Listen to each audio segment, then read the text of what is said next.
So now, as I mentioned a moment ago, this is the presentation of the online proficiency test C1 of this year that is going to be online. And well, it's going to take place on June 8th. You guys received a message which has a protocol. Inside this protocol, there is a timeline. This is the chronogram, the timeline that we created for this day. So as you notice, it starts at 7:15. In reality, we could even say that it starts at 7. That is the moment that you receive an email. In this email, you guys are going to have a link to a Google Meet like this, where you guys are going to be received by some teachers and some monitors that are going to corroborate your identity using a protocol. For the one, for this specific protocol, you guys will need your ID, and you will need to have your camera activated. All the technicalities of the protocol, we're going to cover them at the end, all of those that have to do with the access, with their physical requirements and the technical requirements that there are for this test. And well, that's what's going to happen between 7:15 and 8. You guys are going to have conversations with monitors and with persons that are part of the administrative team to corroborate your identity and, well, to give you the instructions for the next stage. The next stage will be the reading and the use of English section that is going to take place at 8 and is going to last 40 minutes from 8 to 8:40. After that, you guys will receive a message that will contain the link for you to participate in the listening section that will last 20 minutes. Then you guys are going to receive the link that is going to give you access to the writing section. And finally, you will receive the program of the speaking section. Now, we're going to go into detail for each of these sections in a minute. But before we do that, well, I want to socialize with you what is expected at this stage, because well, we say C1, and I start from the point that you guys are familiar with what it means. However, just to clarify what is expected at this point, that as you know, is a proficient user, is that you guys can follow content of an academic course at a university level. That is one of the things that at this point is expected from you guys. Also, that you have the ability to communicate in an effective fashion, that you guys can do this either at a managerial or a professional level. Also, that you can participate with confidence in workplace meetings or in academic tutorials, seminars, conferences. So these are the type of stuff that we expect you to be able to do in this particular exam. We expect you to be able to read academic material, to be able to express yourselves in, well, without any challenges in an academic context. So, well, also, one last thing that we expect you to be able to do is that you can express yourself with a high level of fluency. Of course, that is implicit in communicating effectively, but I think it's important to highlight. So, as I mentioned before, the first section is reading and use of English. Now, this section, which is going to be what is going to happen after you enter to the Google Meet, we corroborate your identity, and then we provide you with the link for this section.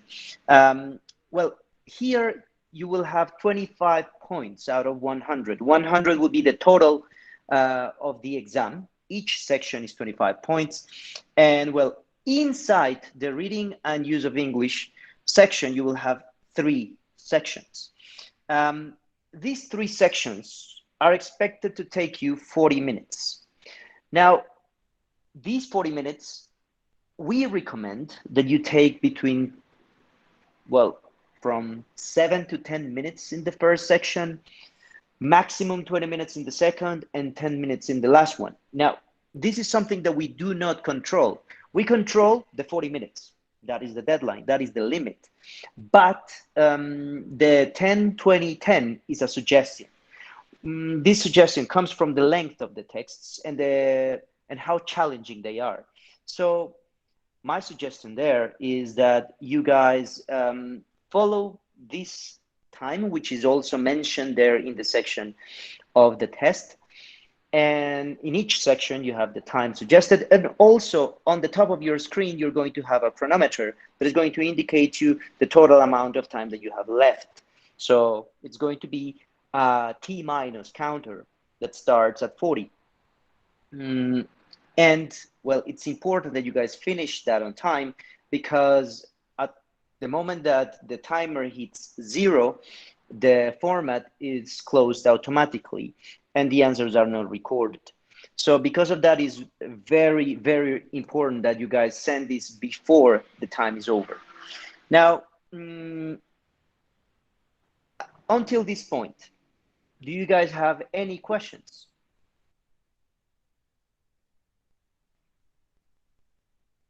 Not yet.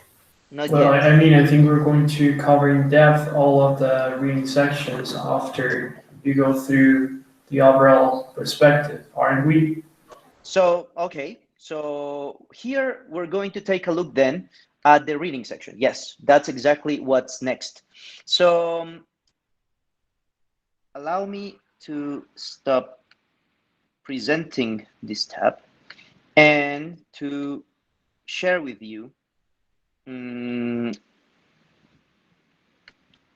this reading section. Now, this is what you guys are going to find when you click on the link that you will receive at 8 in the morning after the corroboration of your identity in the first process that I already shared with you. You guys will be asked to select your name. In reality here, well, here I put it as you had to write it, but you will be expected to select your name. You will have a list to select your name from, your code, and you will have to select your ID document type. So, you know, for example, I'm just going to say John Doe, code 000, and this is Cédula de Ciudadanía.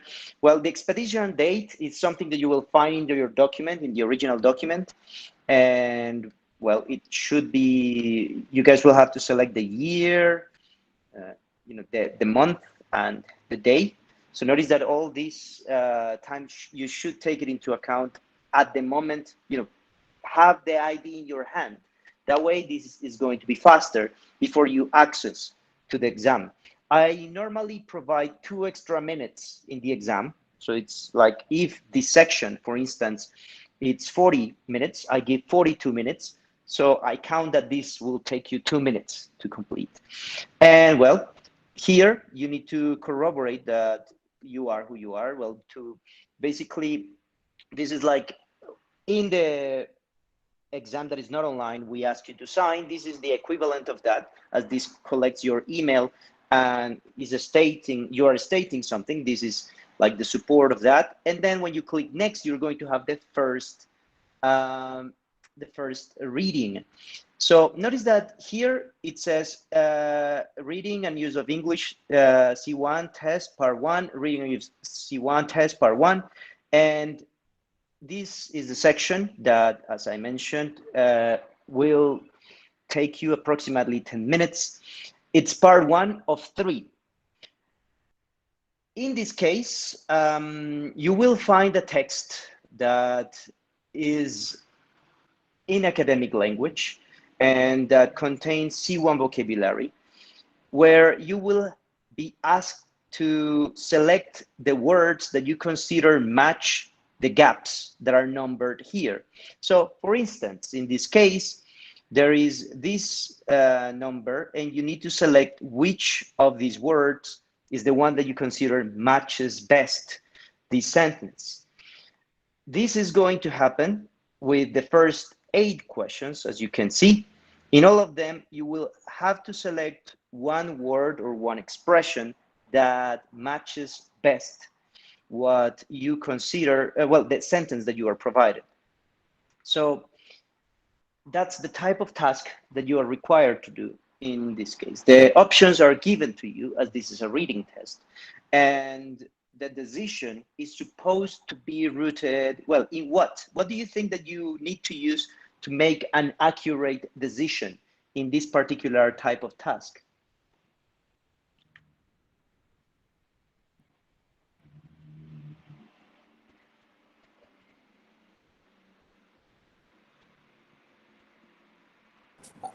Can you develop the question a little bit better? I cannot understand your point.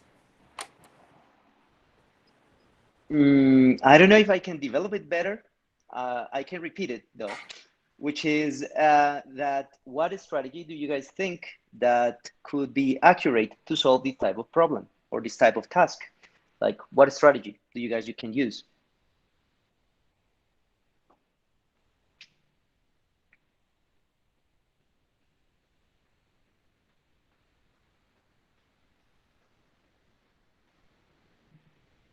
Notice that in this type of, yes, Mister, of course.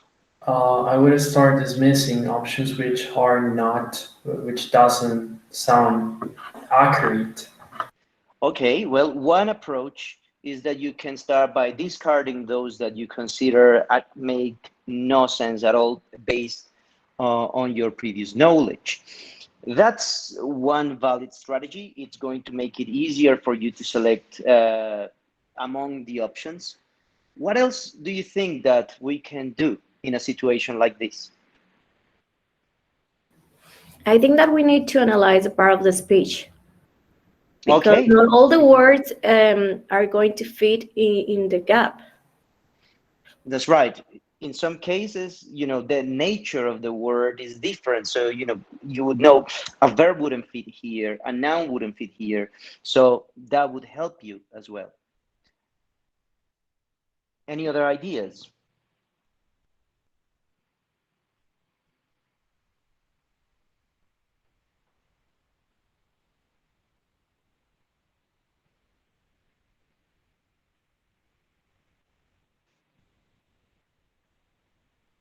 Let's see. What I'm going to propose, and you guys tell me if you agree with that, is that we're going to solve collectively this exercise, this one in particular. And then we're going to try to, from that particular activity, try to deduce what our brains are actually doing when we decipher this task. Do you agree? Sure, sir. Yes. Okay, great. So for this, I'm going to need volunteers to read, at least in this case, the first line. So any volunteers for this first line?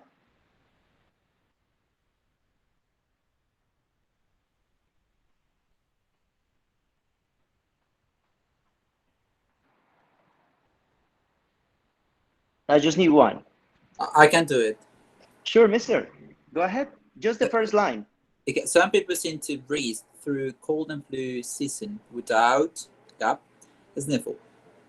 Good. Now, mister, sorry, what is your name? You're Juan Esteban Gallego. Juan Esteban. So, Mr. Gallego, could you tell me, these are the options that we are offered in this particular case. So, I don't know, is there one that you consider should be the one that we have there? I would say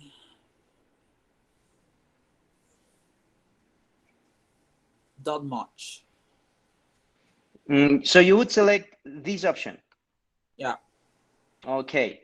I want to ask the rest of the audience if you guys would agree with the decision of Juan. Well, I'm having an internal conflict between so much and that much, which, I don't know, we would need to review the collocation, but I am sure it's between those two. Okay, so you reduced it to those two because what happens with the other two? You know, with a lot and with many. You use it for countable nouns. Or is for countable. Yeah. And notice one thing: we don't say a lot as a sniffle. A lot as. A lot as is not an expression that you guys are going to find in natural sounding English. And without many as would require, without as many as, you know, it would require to have as before. So there you have one case where this just wouldn't work. So it's a good thing that you have only two options. Now, two options is better than four options, but still you have 50% chance of failing. So it is only one of those two, and there is a reason for that. So I don't know. I would like you to speculate. What do you think is the reason that would lead us to selecting the correct one between these two options?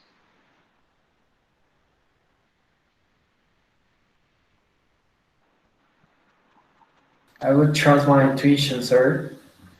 Sorry? I would trust my intuition. My intuition tells me that it is so much. So much. Okay. Well, the thing is this, in this context, in this specific situation, so much, when we say that something is like, for example, without so much as a sniffle, we're saying that is without even a sniffle. When we say so much as, that whole expression, that much as just would communicate a different idea. In fact, it wouldn't make sense in traditional English, at least, without that much as a sniffle. So in this case, the correct answer would be so much. What can give you the hint of why we use so and not that? Because we're speaking of the minimum condition. Like, the minimum condition is that it doesn't even give them a sniffle. You guys are aware of what a sniffle is, right? It's when you breathe heavily in order to eliminate excess of water or mucus in your nose. So in this case, we would use so much as a sniffle. Now, I would like someone to read the next two lines. One volunteer. Yes, mister, go ahead. Juan Pablo. What's their secret? Regular exercise is a prime candidate. If you look at all the lifestyle factors that decrease the number of days you suffer, gap, common cold, being physically active and fit person is the most important, says David Newell. Okay, thanks. That's right. Good. I think over there you have enough context, because notice that this is the other key element that helps you to solve these type of tasks, the context. Since you know what is surrounding this expression, it can help you to identify the right one. So in this case, notice that we have the, at, of, and from. So the, at, of, and from. What do you think that could work here? Of days you suffer common cold. You suffer the common cold. You suffer at, of, from.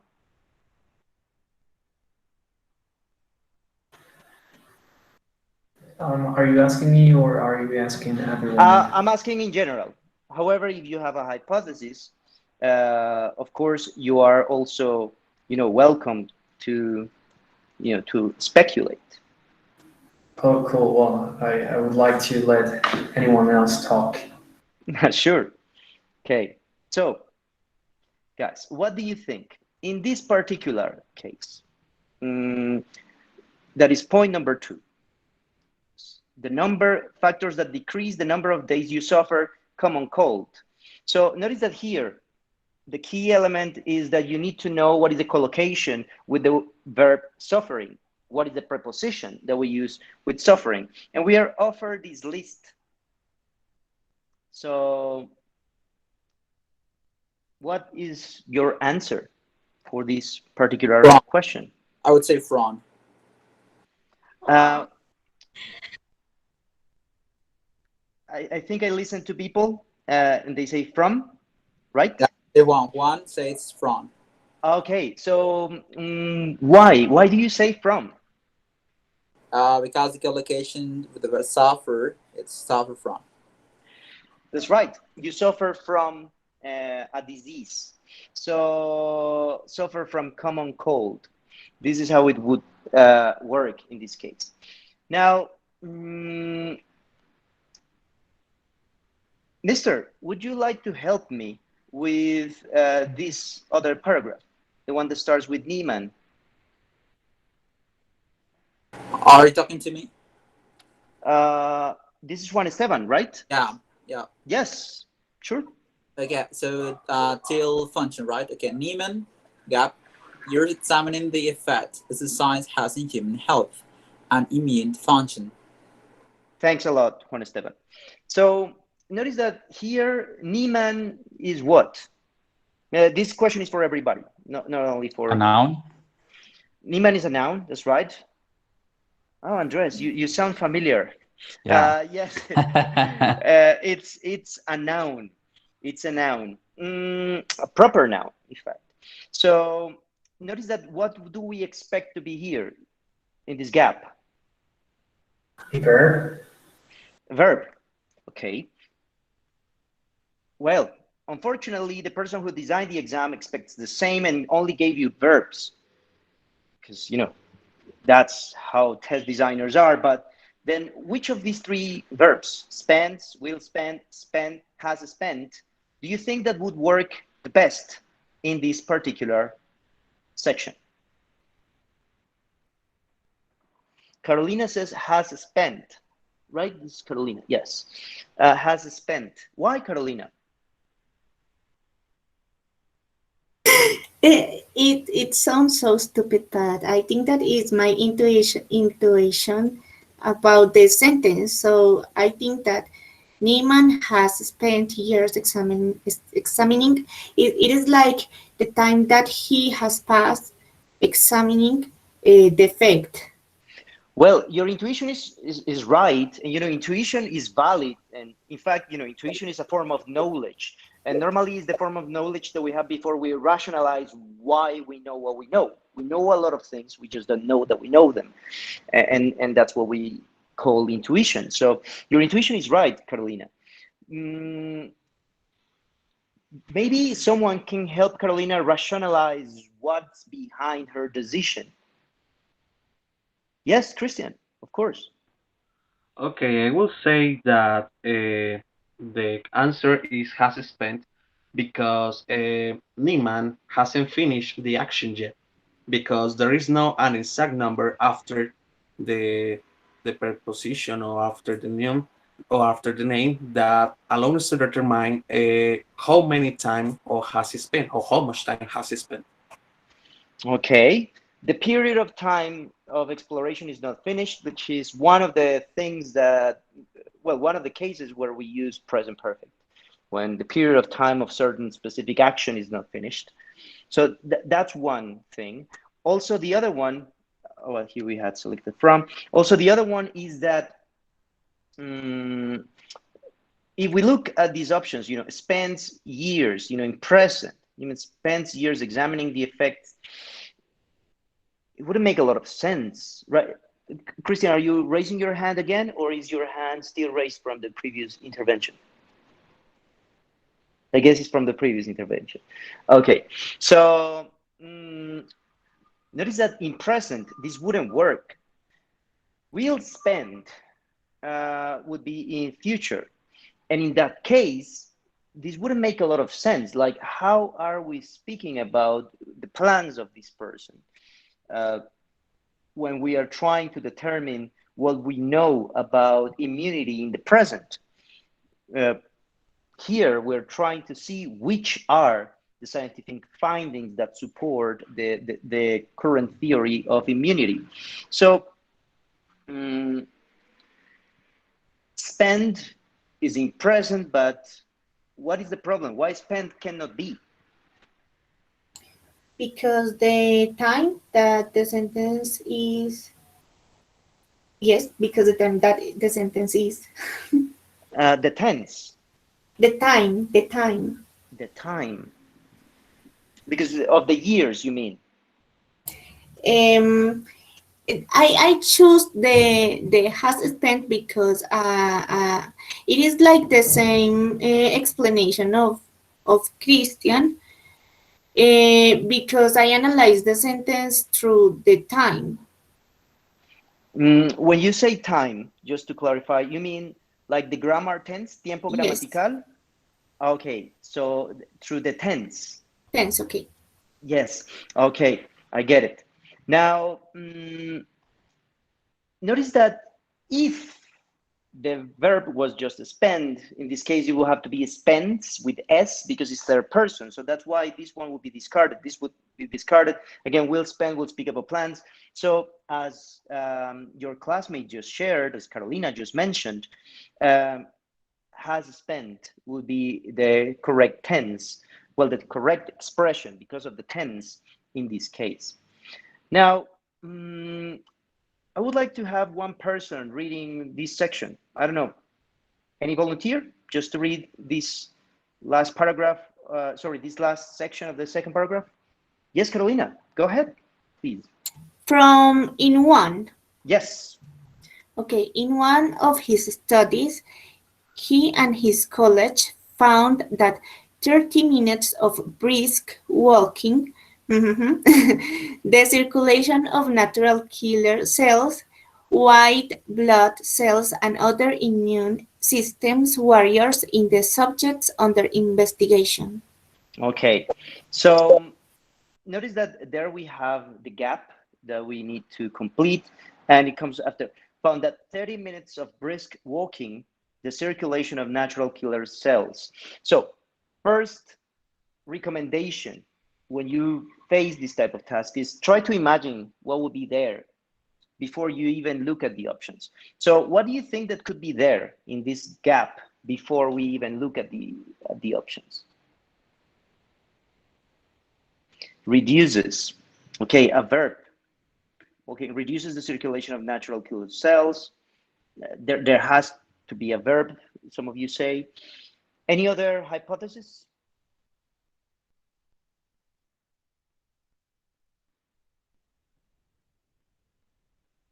Nope. Okay. So let's take a look at the options. Okay, in this case we had has spent. Now the options are increases, increased, has increased, and increase. So in this case, your prediction that there has to be a verb was accurate. And in fact, well, it's similar to what someone mentioned. I think someone said reduces. Well, it was the opposite, increases. But then, which do you think that would be the accurate tense? Should we put it in present simple, in present perfect, in past simple? Or it should be, in present simple, but in first person? What do you guys think?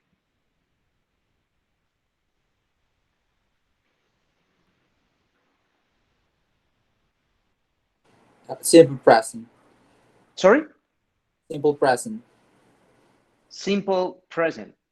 So 30 minutes of brisk walking increases the circulation of, increases or increase?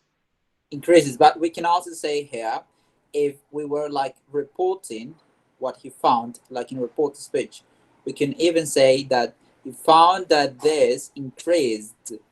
So not past simple, but just reporting. That's right, but in the way that this sentence is formulated, would that be accurate?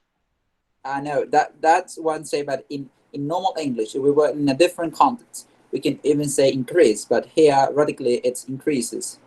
Increases, that's right. Notice that it refers to the action. The action is the one that generates this variation. Is the action the one that increases the circulation of natural killer cells? So this would be the correct answer in this case, increases. And well, I think that with this, you can get an idea of how we approach to solve this type of task. Now, regarding this specific task, do you guys have any questions about, you know, how this is articulated, how this is done, or is it clear for you guys?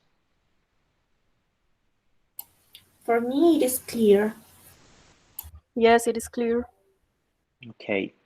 Now, notice. Sorry, sir. I have Yes, David. a doubt. Of course. Yes, David. Yes, it says 30 minutes of brisk, but in my case, I would have chosen increase in first person because 30 minutes is in plural, or I don't know if I'm wrong. Okay, I understand what you're trying to say. Notice that and it's good that you are asking this question, because that way you can identify one intervention point where you can get better results in the future. Notice that he found that, and here is where it starts. 30 minutes of what? Brisk walking. So brisk walking, or walking, you know, vividly, is the action. So the 30 minutes is the length of the action, but you know, the action is the 30 minutes of walking, and that is one thing. It's an action. So that's why it would be in third person. Okay. So always try to connect the duration with the fact that, in this case, for example, is connected with an action. My pleasure, David. Now, this is the first type of task that you guys are going to find. My recommendation is that you use also the illustrations that come with the exams. They help you to derive meaning. They prepare your mind. I'm sure that you guys are familiar with this because you are future English teachers. But try to use all the hints that you have around. First, again, try to complete it in your mind before even looking at the options. Use the context. And, well, of course, use the technique that was suggested by your peer of eliminating those that you would consider that just don't match because of the tense or the type of word or the context. So this is how this section will be graded. Notice that each of the questions is worth 1 point. Now I'm just going to complete this randomly for the sake of the exercise to continue to the next section. Because, well, one of the things that characterizes this test is that you need to answer all the questions in order to move on to the next section. There is no way that you can forget to complete one question, which I think it's positive. Now, the part 2, which, how long did I recommend you to take for this part? Do you remember? I think it was 20, right? That's right. The first one, the recommended amount of time was 10. For the second section, we recommend 20. So in this case, for example, in the one that I'm sharing with you, we have this article that's called American Graffiti, History of American Graffiti, specifically. And you have a text that I divide in a couple of sections, and you have there a series of questions about these sections. So in this section, notice that the questions are different. It's not about finding the correct word or the correct expression that would match a gap, but is answering a question that has to do with the purpose, for example, of the paragraph, or the purpose of a specific section of the text. Notice that in this case, it requires other sort of critical thinking skill, or higher order skill. And we also will ask you questions about what can be inferred. So some things are implicit in the text, but there are things that we should be able to deduce from the text. The author says that this Cornbread and Kilroy, and they give you a series of options. Now, these options are options that require you to read the text critically again and identify synonyms, because in this case, we're not looking for skimming or scanning, but rather identifying the same information expressed in other terms. And well, in this case, we ask you which of these is true about graffiti in New York. So I guess that it's easy to identify which is the strategy, which is to identify which of the questions are false, and then discarding the one, or well, rather than discarding, selecting the one that is true. So for this exercise, I'm going to propose you to approach to answer the first question, for instance, that has to do with the first paragraph. So do you guys agree that we read the first paragraph and then try to answer this question?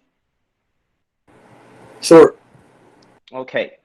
Now, recommendation. This is a personal recommendation, and also one that is done by numerous test taker experts, is that you try to read the questions before you try to answer them.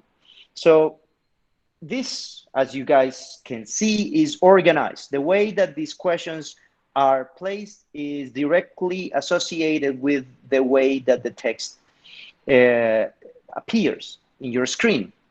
So my recommendation is read the first question, then read the first paragraph, and well, then read the second question also, if that has to do with the first paragraph in this case.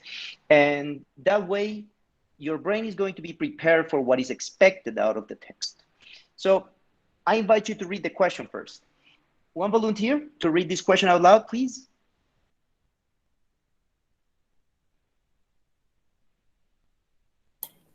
What is the author's purpose in the first paragraph?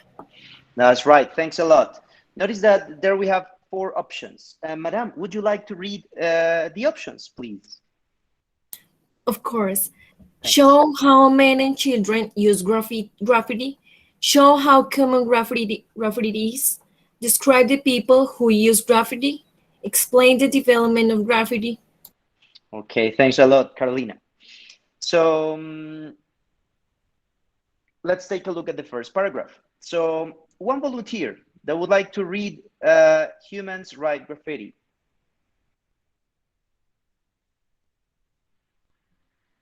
Out loud, I mean. I can do it.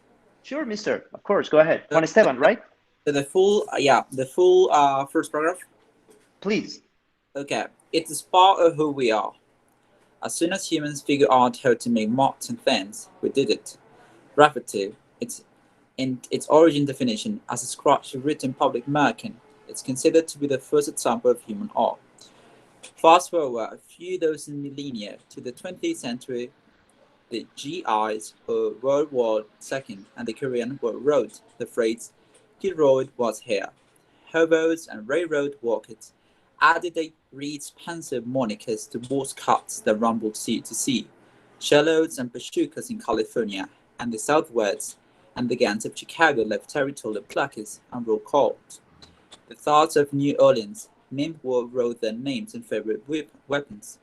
Like school kids everywhere, Italian boys in Boston's North End wrote their names on the street corners and playground words, while political radicals everywhere proclaimed the causes.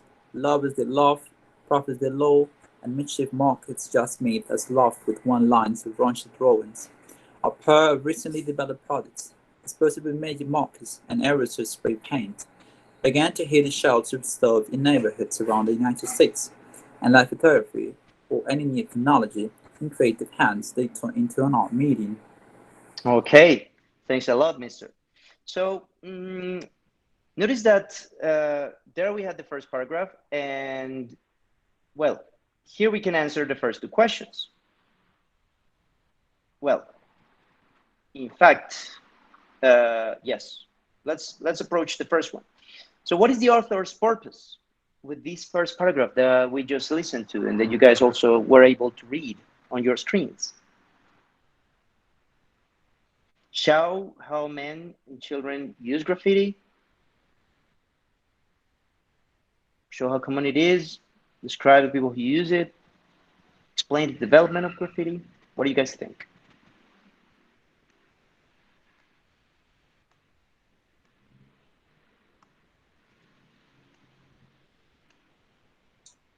I have two options. Okay, madam. Which are they and why? I think it could be number 2, show how common graffiti is, or the last one, explain the development of graffiti. Okay, so I saw that someone, let me see, I need to look over here. Juan Esteban said 2.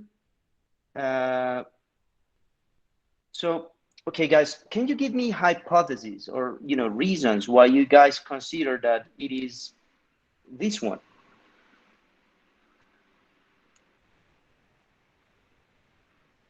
So you're asking Mario Fernando and I, right? Yes, yes. The second one. Yes. For example, for that one, why? Why do you think that this one could be it? Like, look for evidence. Let's see. Yeah, for me, it is because they're talking about different like spaces or people that used to do graffiti for different purposes. Notice that they provide examples that are located chronologically, like in a sequence of development, like from these, like there is a sequence of causality between these things. Like there is a timeline that you can follow precisely of one thing that provokes the next, or no? There is not a evident timeline that we can follow.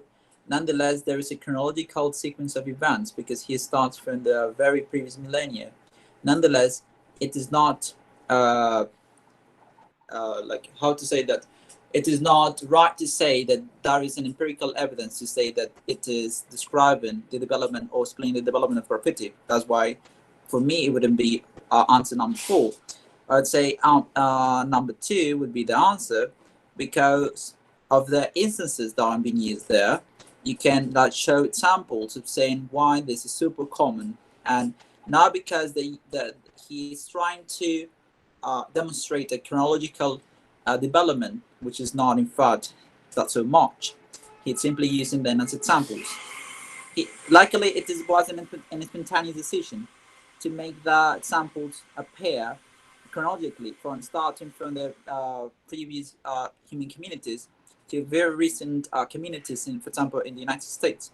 Nonetheless, for me, it wouldn't be the reason to say that it would be 4. So for me, it's number 2.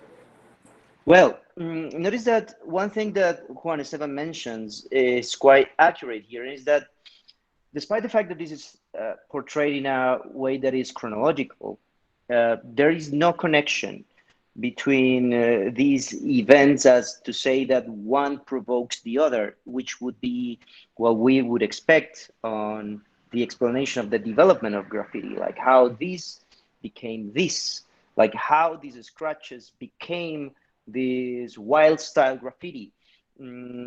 How did we pass from writing names or making tags to actually producing sophisticated murals? So in this case, notice that the evidence that we have there doesn't support the idea that this shows the development of graffiti. Describe the people, well, notice that there is no detailed information about these persons, and show how men and children use graffiti. It's not something that is expressed there at all. So what they do here is that they show us how common it is by giving examples of different American places, though. Notice that this is focused in the United States, where they give us examples of how graffiti is used and how it goes across different geographical places. So this would be the answer for the first one. There we go. It would be how common graffiti is. Now, with the same paragraph, we can answer this question. From the first paragraph, it can be inferred that graffiti first is based on social values, has changed social values, receives social recognition, or serves multiple purposes. So again, based on what you guys listened to, based on the things that you just read, what do you guys think? What will be the most accurate inscription here? Like, serves multiple purposes, has changed social values, is based on social values, or receives social recognition based on that text.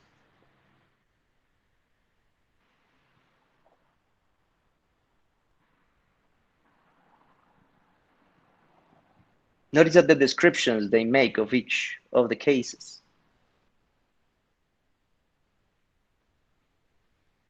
Can you show us again the answers to the question, please? The options. Yeah. These are the options. That's right. Is based on social values, has changed social values, receives social recognition, serves multiple purposes.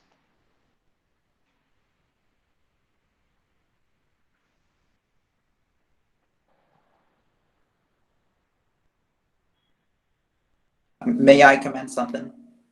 Of course, mister. Yes. Well, for me, the first three answers just encompass just one single sphere of graffitis, that they are just found within the social sphere.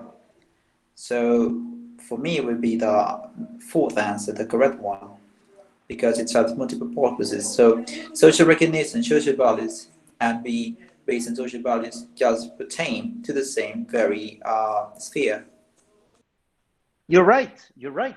The correct answer is serves multiple purposes. And in fact, you can find support to that statement as well, not only by discarding the others, but you can also find that, you know, as the description portrays here, it is used to express political views. It's also used to express territorial claims. So in the description of the first paragraph, they show you all the different uses that graffiti has had. So yes, you're right.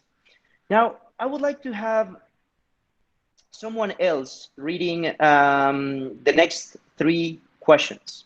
So questions, not the text yet, but you know, the next three questions. Probably, you know, someone different, a different voice from the ones that have joined me this far, different from Carolina, for Juan.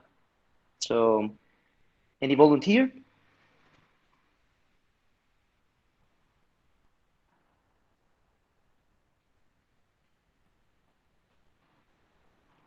This is, you know, to engage some of you more into the activity. Anyone? I can do it. Sure, Andres, go ahead.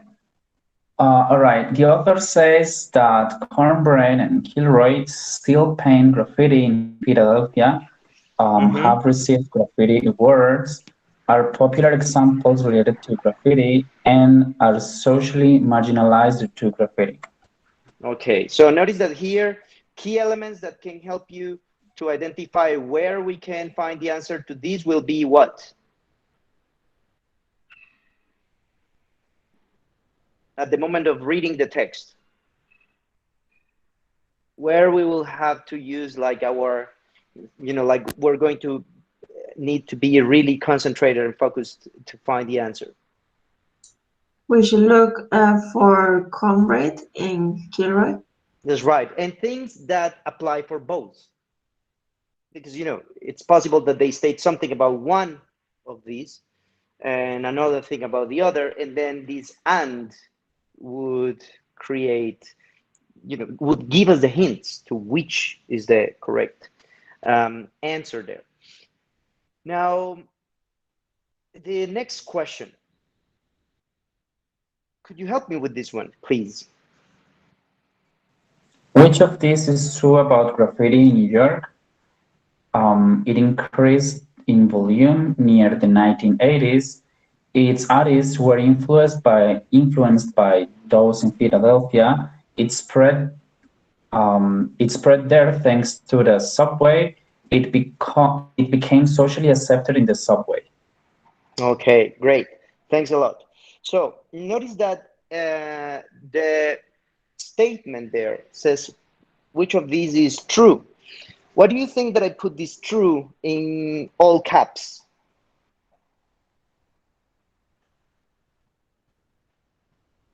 What do you think that is the most common mistake in this type of question? That all of the options are similar? But mistake that the persons make. Like, yes, there are similarities, among them. But what do you think that is the most typical mistake that people tend to make in this type of questions?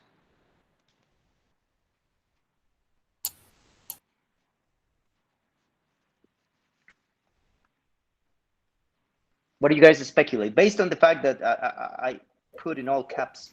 I think that people search the information in the lecture and try to find the answer in the lecture, but not like infer the answer. Okay, that's one thing that tends to happen. People scroll the text trying to find the explicit information. In some cases, this could work, but in most of cases, it doesn't. But yes, someone wants to say something? Maybe that in the text said like, in New York this does not happen, or in Philadelphia this happened, and maybe there are some things like the answers are from Philadelphia or from other cities or something like that, and we just got confused, and maybe we could make the mistake, I read this part in the text, but we don't realize that it is from another.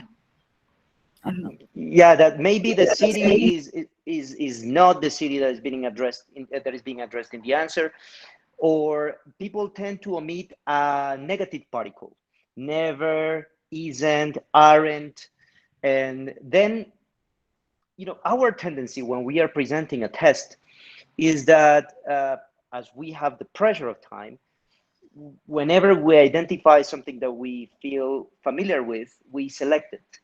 And notice that what happens here in these cases is that sometimes people select one that is false, and because they just see it first and they say like, oh, this is very similar, but they don't identify that maybe there is a negative particle or that there is a different city, as Maria Isabel just mentioned. So let's take a look at these two questions. So for this, we will approach to the next paragraph. So I would need a volunteer to read this next paragraph. Who would like to help me with this? Carolina, of course. Go ahead. So the last one. Yes. Okay. In North and West Philadelphia in the late 1960s, names met fame as kids like how do I say cornbread? Cornbread. Yes. Titi. That is a real. We'll pronounce it like titty. Titty. Okay. Titty. And cool klepto. I don't know how to pronounce those words. Cool klepto kid. Cool klepto kid. Okay. Cool klepto kid spray painted their names all over the town. They became urban legends, and by March 2nd, 1971, the Tribune announced on its front page that cornbread was dead. There was only a passing explanation of who he was. If you were from Philly and already knew how to order a cheese stick, that is a pronunciation, cheese stick. Cheese steak. Cheese steak. How to pronounce? I don't know. I don't know how to pronounce that word. Squirrel kill. Squirrel kill. And that cornbread had his name on walls all over the city. You can continue with this other line. Okay. Like Kilroy before them, the Walls Riders' exploits became urban legends. Fish tales of the block. Okay. So using that information, what could you say about Cornbread and Kilroy? Notice that both of them were mentioned here extensively. Cornbread is here. Kilroy was mentioned here. So what could be, from what they mentioned here about both, what would be your take? Remember the options. They were artists or painters? Yes, they both were artists, graffiti artists. So let me show you the options again. Notice that the first one says,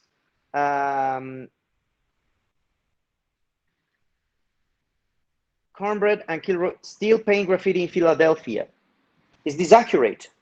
No way, cornbread is dead. There you go. Yeah, so we can discard that one. Notice that there you're demonstrating comprehension of the fact that this person is no longer alive, of the section where they express that he was dead. So this would be discarded. Now you have three options. Have received graffiti awards.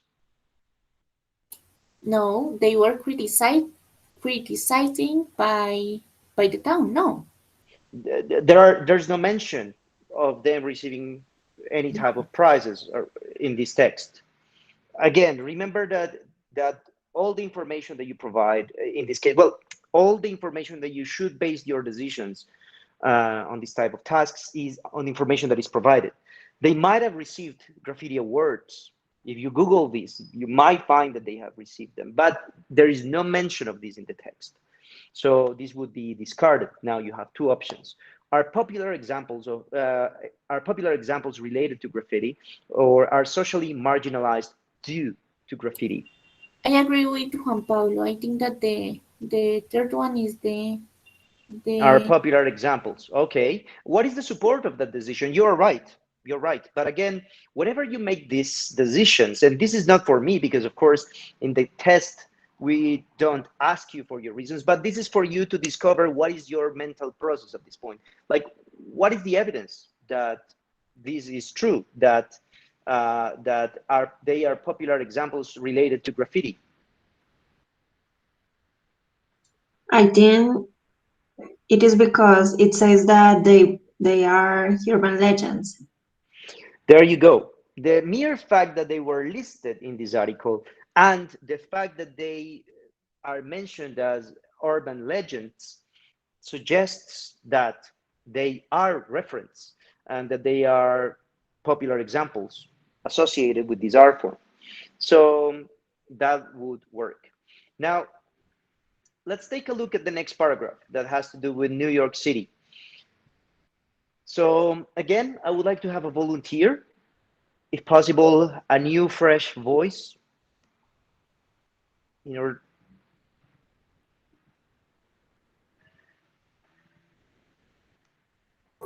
I can read the paragraph. Of course, Marisabel, yes. Okay, yet it was in New York City where color lines crossed and line met color. Totally unaware of graffiti elsewhere, in the late 1960s and early 1970s, a generation of young New Yorkers began to write their street names like Taki 183, LSD OM, Dino Not, Super Cool 223, Stay High 149, Phase 2, Filthy Greek, Snake, Engineer 161. In ever-increasing volume, America was in turmoil, and New York City was in crisis. Suburbanization and white flight had stripped its economic base. It was near bankruptcy, but this generation of young people, like Upper West Sider LSDOM, realized that they could speak to the entire city by painting the one thing that crossed every boundary of class, borough, race, and neighborhood: the New York City subway system. That's right. You know, in New York, the subway system is used by everybody because using a car is not practical. So, well, after reading this paragraph, after listening to Marisabel's rendition of this paragraph, what would you select from this list, guys?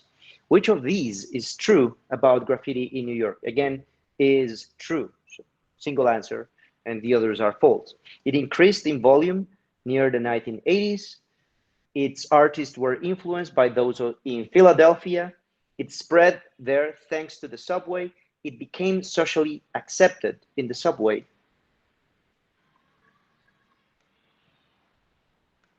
Could you please go back to the text?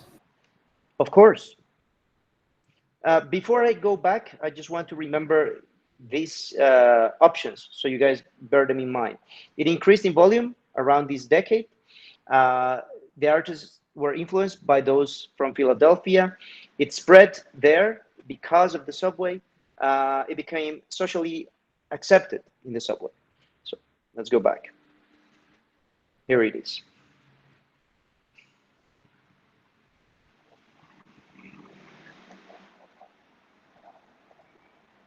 Let's take a look at the first option I read to you guys. It increased in volume near the 1980s. Is there any element in this text that suggests that that is accurate? It increased in volume in the 1980s, at least here in this text. It was between 1960s and 1970s. Well, according to this text, there is no mention of the 1980s in this section. And if we look at the next one, they speak about 1960s. There is no mention of the 1980s here. So there is, and they don't say the next decade or 2 decades later, right? There is nothing that suggests that. So we can already discard that option. Now, the other option that we had was that New York artists were influenced by Philadelphia artists. Is there any section of this paragraph that suggests such connection? Not at all. Well, totally unaware of graffiti elsewhere, so they had no idea what was going on in Philadelphia. For that reason, we can dismiss that one. There you go. Notice that we spoke about Philadelphia artists in the previous paragraph. We spoke about New York City in the next one. That's as far as the connection goes. There is nothing that suggests that there were any links between those artists that were working in New York and those that were working in Philadelphia. The other option I remember I mentioned to you guys is that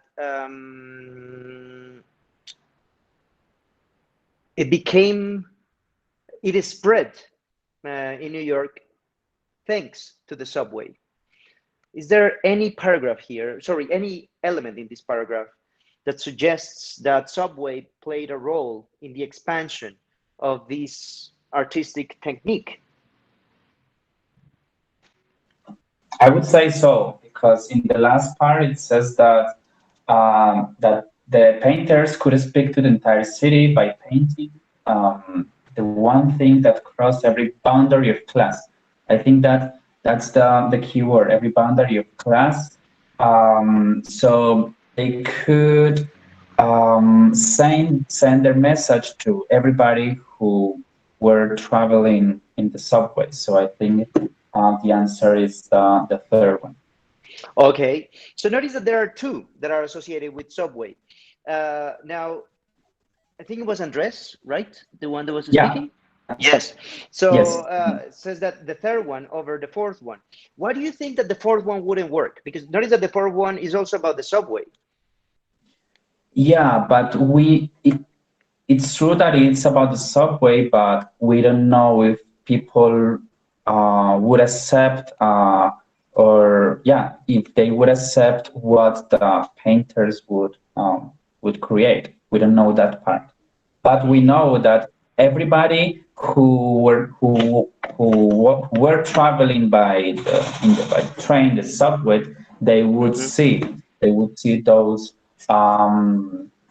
aircrafts. So I think that's the third option. You're right. You're right, Andres. Thanks. Notice that here in this context, there are no elements to say that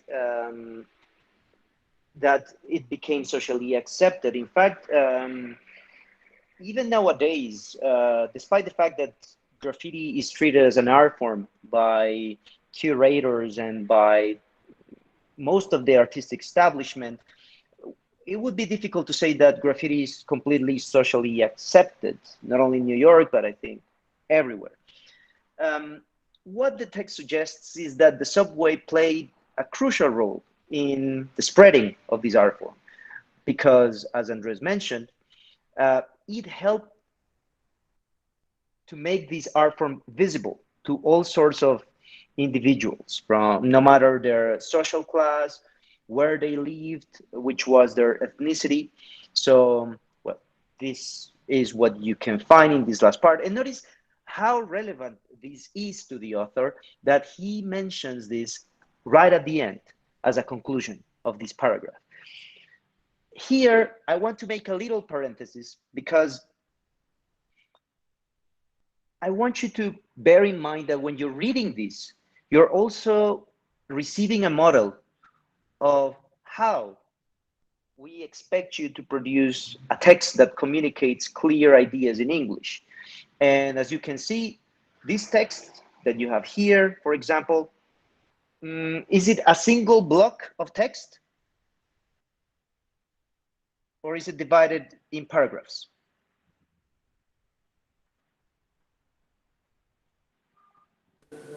Deception. Sorry? Deception into different paragraphs.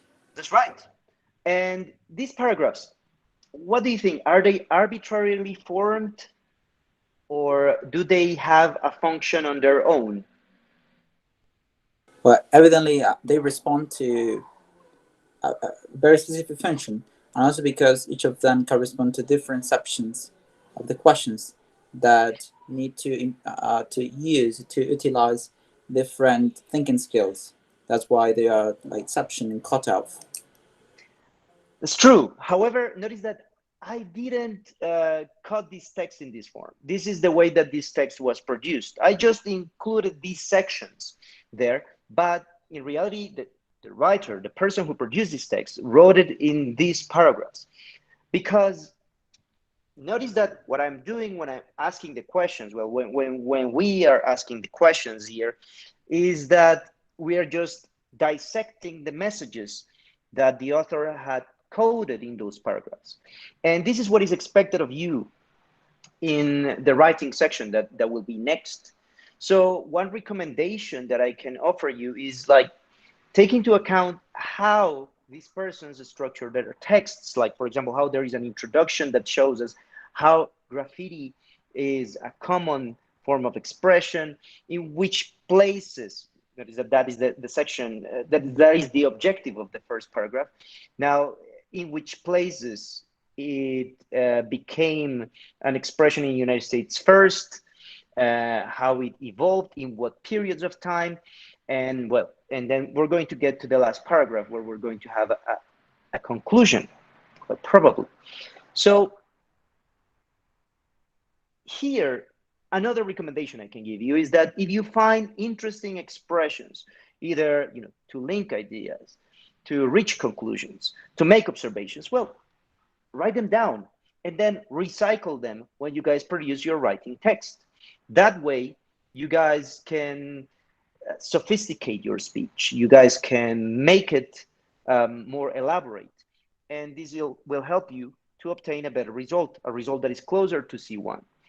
So think of this as a model for your production, despite the fact that the thing that you guys are going to be asked about is different. The way of organizing thoughts is the same. So end of the parenthesis and the recommendation for the writing section. Now, let's take a look at the next questions, the last 3 questions.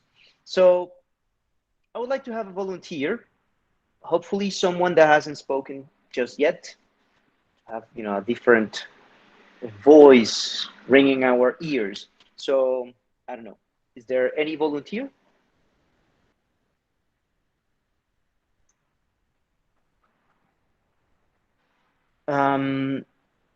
Luz, yes, you could take notes during the reading section, of course. Yes, there will be no problem. Luz, right? Oh no, it was ensueño. Yes, ensueño. Yes, you can, of course. So, any volunteer to read this section? This question, sorry. I can do it. Of course, Daniela, go ahead. What can be learned about New York in the late 1960s and early 70s? It socially penalized graffiti. It was going through economic improvement. It welcomed a new form of graffiti. It seemed to reflect problems in America. Okay, next. The next question. Yes. Why does the author mention several American cities in the last paragraph? To explain the spread of graffiti, to show social contrast, to further explain the idea of graffiti, to describe city stereotypes. Thanks. And the last one? What was common about youngsters in these cities? They modernized hip-hop. They came from wealthy families. They became a new generation of graffiti artists. They had questions about society. Okay, thanks a lot, madam. Appreciate it. So, well, here we have these 3 questions. Well, in fact, I think this one we can already answer it, but let's visit the last paragraph and then let's visit the 3 of them.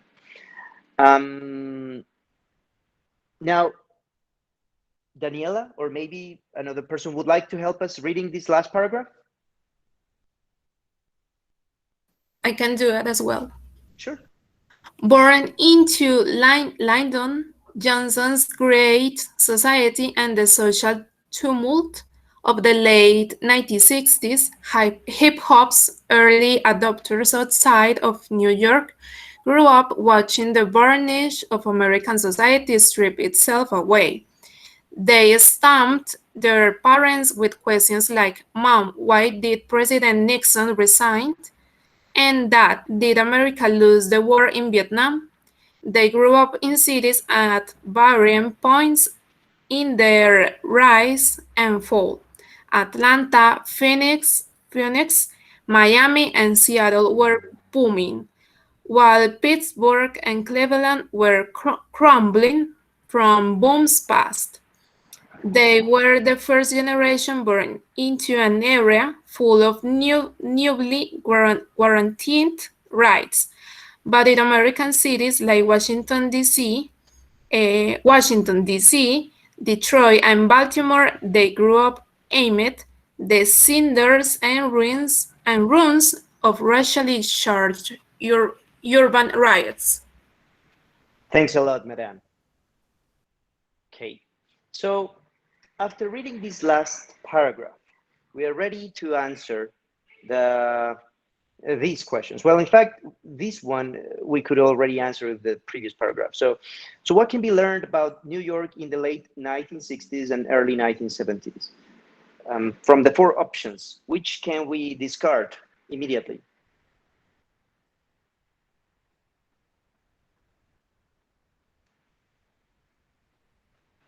I think number 2.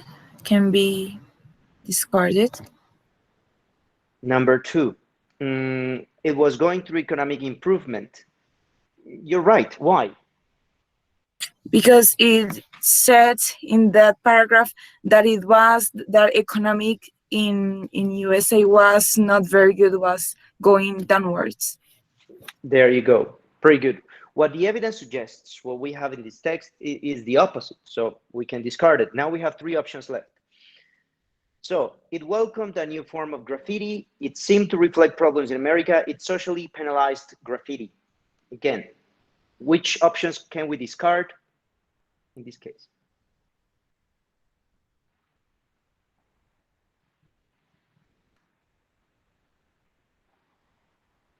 It socially penalized graffiti, for example. Is there anything in these 2 paragraphs that mentions that?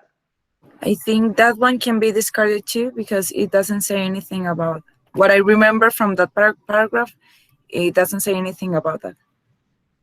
There is nothing that suggests any, like any connection between social penalization and graffiti. It is true that for many people it was uncomfortable to see these things, mainly because it reminded them of the fact that things were going downwards. But there is no mention of this in the texts. And again, when you answer these questions, you need to focus on the actual information that is presented on the text, because this is a reading comprehension task, not a general knowledge test. Now, it was going through economic improvement, discarded. It was socially penalized, discarded. It welcomed a new form of graffiti. Any reference to that here? No, maybe we can be thrown off because it said that they started painting the New York City subway system, and maybe people can take it like, okay, this is a new form of graffiti, but I think it's the last one because it said it realized that they could speak to the entire city, so that is like the evidence for that, for the answer for the 4th one. The 4th one is it seemed to reflect problems in America. Yes, okay, that's what I think. It seemed to reflect problems in America, that they started to talk to the city through graffiti in the subway. Well, this is true, and notice that well, they mentioned that New York City was in crisis and that there were a lot of problems there, but immediately in the next paragraph we also have the information that the people that listen to hip-hop and that consume the hip-hop culture in the late 1960s, which was the period of time that is mentioned in the question, they had a similar set of questions in their hearts. Like, here they give a couple of examples, and they mention a list of cities that they were different from New York, but they were suffering the same. They were crumbling from boom's past, which is what was described in the previous paragraph about New York, the fact that it was going downwards after a period of wealth, we could say. So here they mention that they grew up amid the cinders of ruins and racially charged urban riots. So here what we have is evidence to support that it seemed to reflect problems in America. Now, why does the author mention several American cities in the last paragraphs? To explain the spread of graffiti, to show social contrast, to further explain the idea of graffiti, or to describe city stereotypes?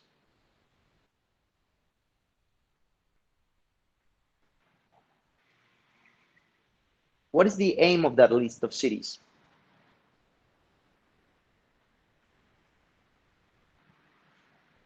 Does it explain the spread of graffiti? Like, does it give us reasons why graffiti became popular?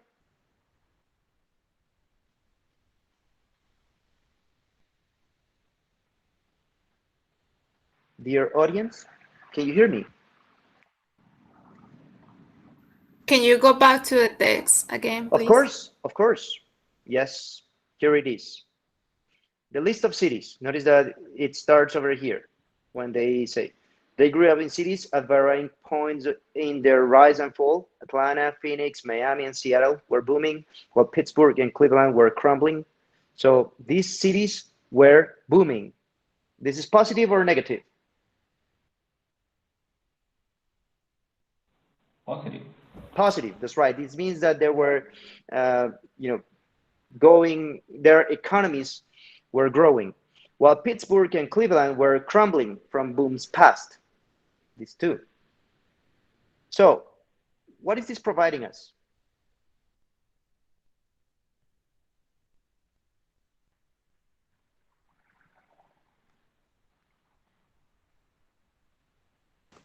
Based on the last part that we just read, I would say that it's to show social contrast.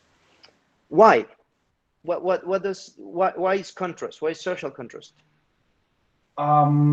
Because it just says that while these cities were booming, were increasing in any social aspect, the others were crumbling.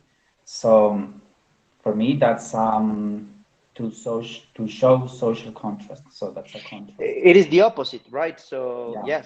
yes, it goes directly there. Yes, it's the opposite. Notice that to explain the spread of graffiti, they don't really do that. They don't say like, because of this graffiti became popular, these artists started. There is no explanation of this. To further explain the idea of graffiti, they don't elaborate on that. They don't seem to mention anything about how this links to the idea of graffiti. And to describe city stereotypes, well, if anything, what it does is that it doesn't match cities to stereotypes, because it says, or it states that, cities, like persons, go through ups and downs. And, there were moments, historical moments in which some of these cities were going through periods of economical wealth, and others were crumbling or falling apart. So to show social contrast would be the correct answer. And well, just to finish this particular section, what was common about youngsters in these cities? They modernized hip-hop, they came from wealthy families, they became a new generation of graffiti artists, or they had questions about society. I think this one is super transparent.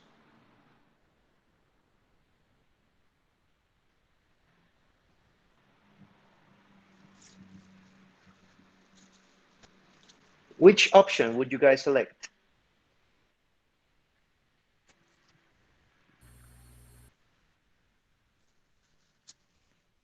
You guys are familiar with the word youngster.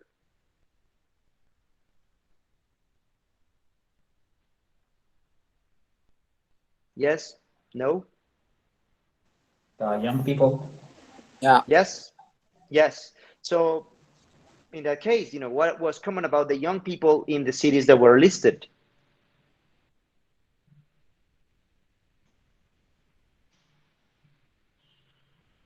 Well, that they were constantly asking their parents some questions, like why did the President Nixon resign, or some questions like that. So I would say that, can you show the questions again? Mm-hmm.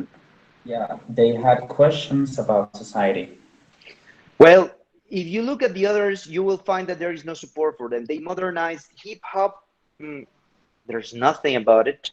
They came from wealthy families. There is no mention of the amount of economical income of their families. They became a new generation of graffiti artists.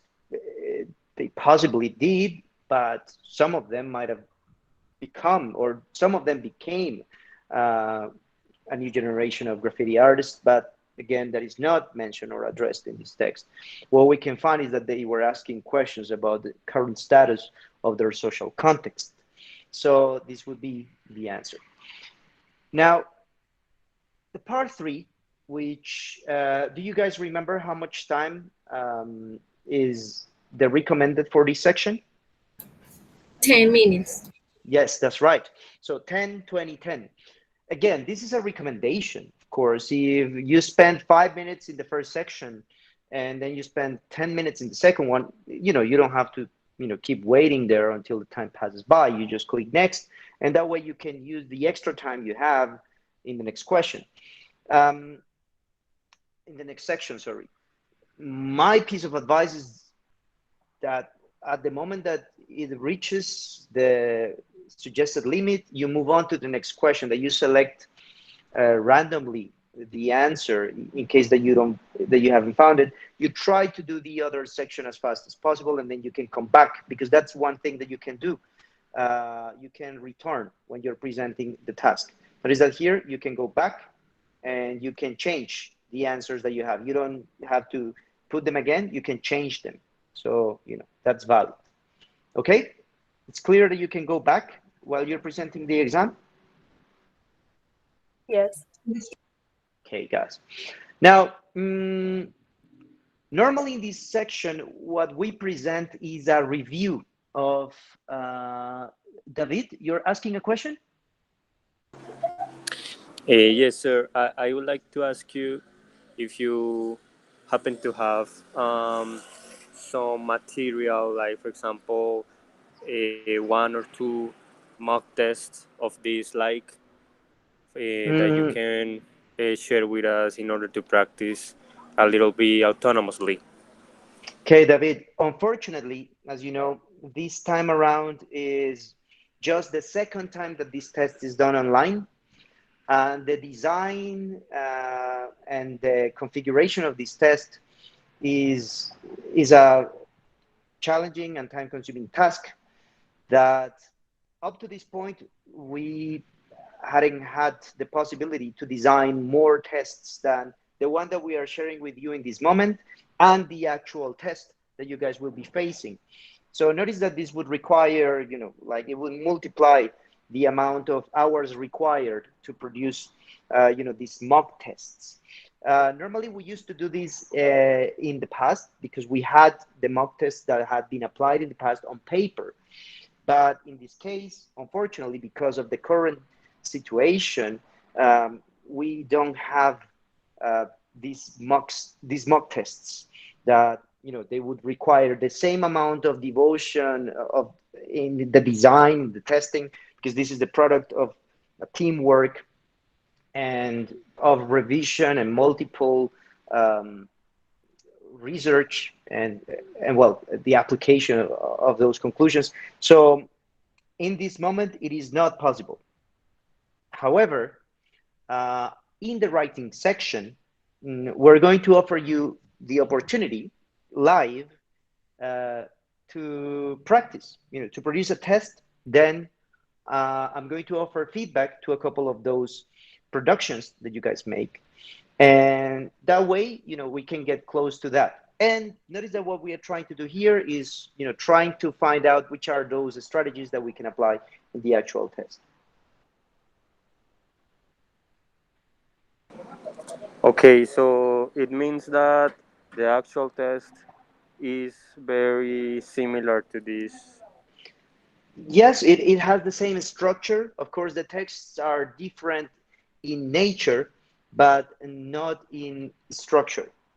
And what I mean is that the only thing that you change is the content. Yes, sir. Yes, okay. It has the same structure, but the content is different for obvious reasons, right? But for instance, in this part 3, you guys are going to find a review. So the review could be the review of a book, of a movie, of a theater play, of different content, but it's going to be an opinion piece about a cultural product.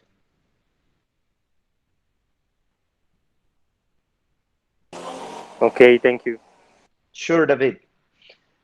Now, notice that in this case, you're going to be asked to match.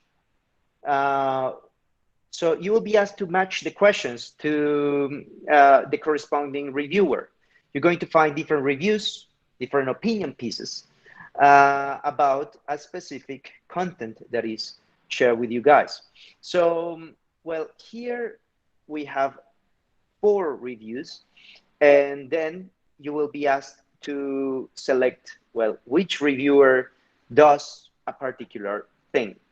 So, well, in this case, notice that to solve this task, what would be, I don't know, what would be your strategy? If you were facing this in an exam, what would be your personal strategy?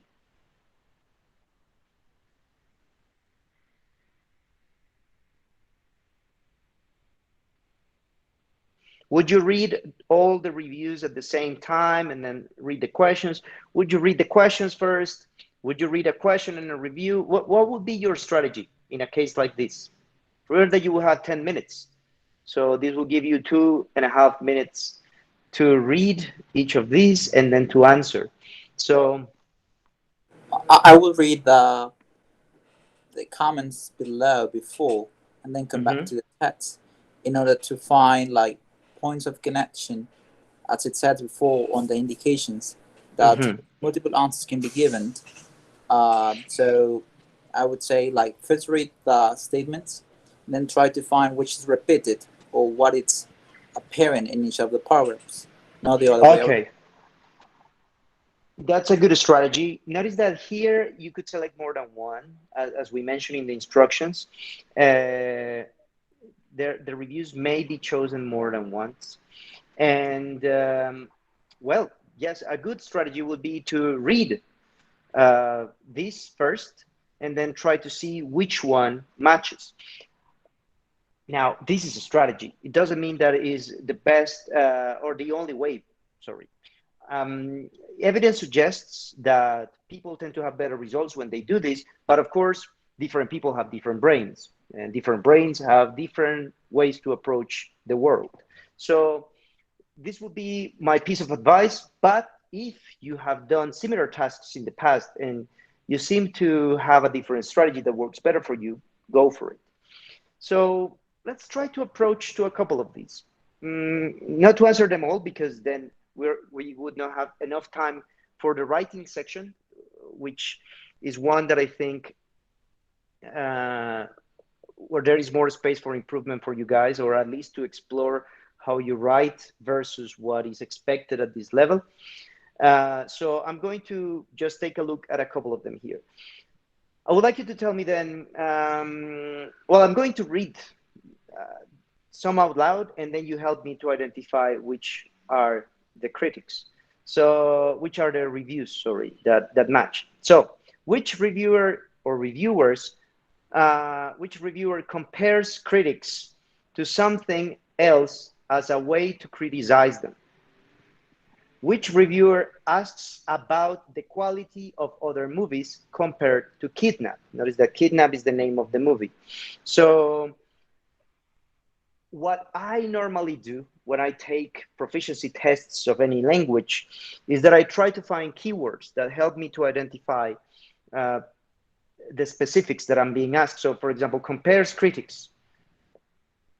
You know, which of these have comparisons? There is a keyword. Asks about the quality of other movies. So, okay, there are questions and there are qualities, you know, and movies. So there have to be comparisons in these cases. Which reviewer states that you should not pay attention to some problems in the movie? So there is a statement, and this person is giving a recommendation about issues or problems that are found there. Remember that you should have your eye in symphony to find synonyms of the words that are mentioned here. Which reviewer seems to imply that the movie is not ambitious? Seems to imply. So notice that in this case, this might not be a bold, direct statement, but rather something that is implicit. So let's take a look at which could be the answers of these four statements.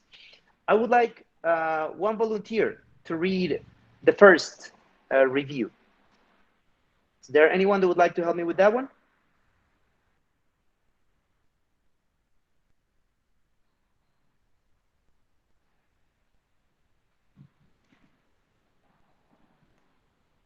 Any volunteer? Well, I can do it. Sure. Sure, mister. Go ahead. Is it A? A, yes, sir. Cool. In 2013, Hallberry started in The Call, which wasn't generally well reviewed, except by me. I thought it was a gripping film. This new one is much the same thing, a well-crafted, sometimes riveting thrill ride. Basically, it is an extended chase as she frantically pursues the kidnappers of her 6-year-old son. Much of it takes place carrying down a highway with nail-biting driving and quick crashes. The subsequent encounters may strain credibility, but they are equally fraught with tension. If you can forgive the gaps in the logic and some tried setups, you'll be sitting on the edge of your seat or even screaming at the screen. Okay, thanks a lot, mister. So, after reading this first review, do you think that any of these first four could be, that we could say that it is this one, that is A?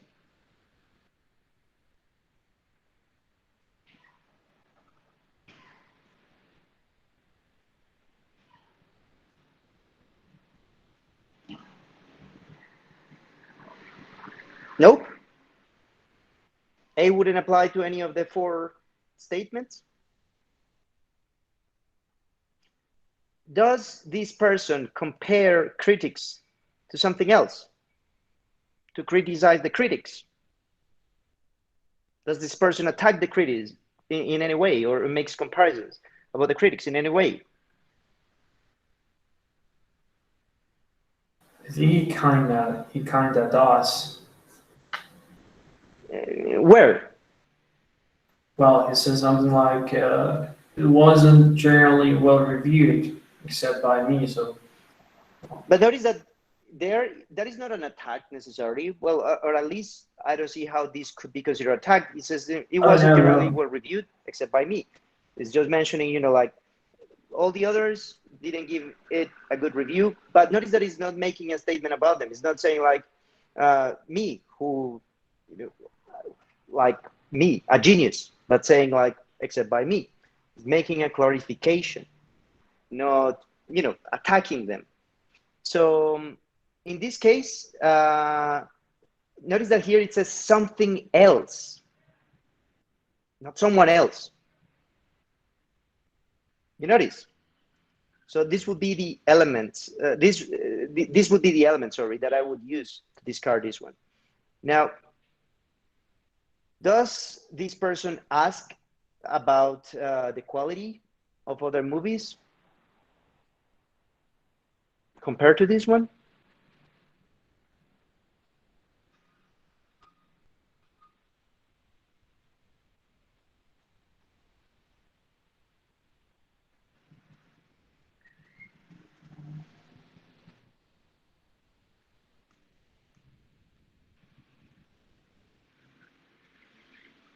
No evidence, right? Yes, sir?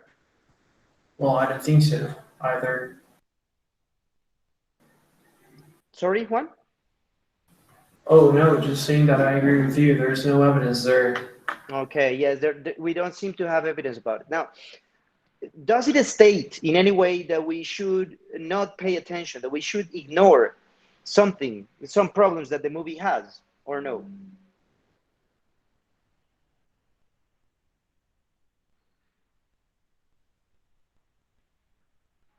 Is there any section of this paragraph that suggests that?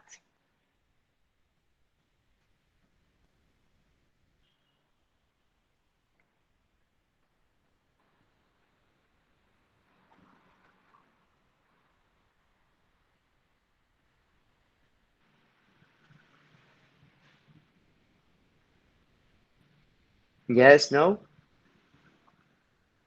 Actually, I would say that there is a kind of comparison there in second line, starting from this new one. It's much the same thing.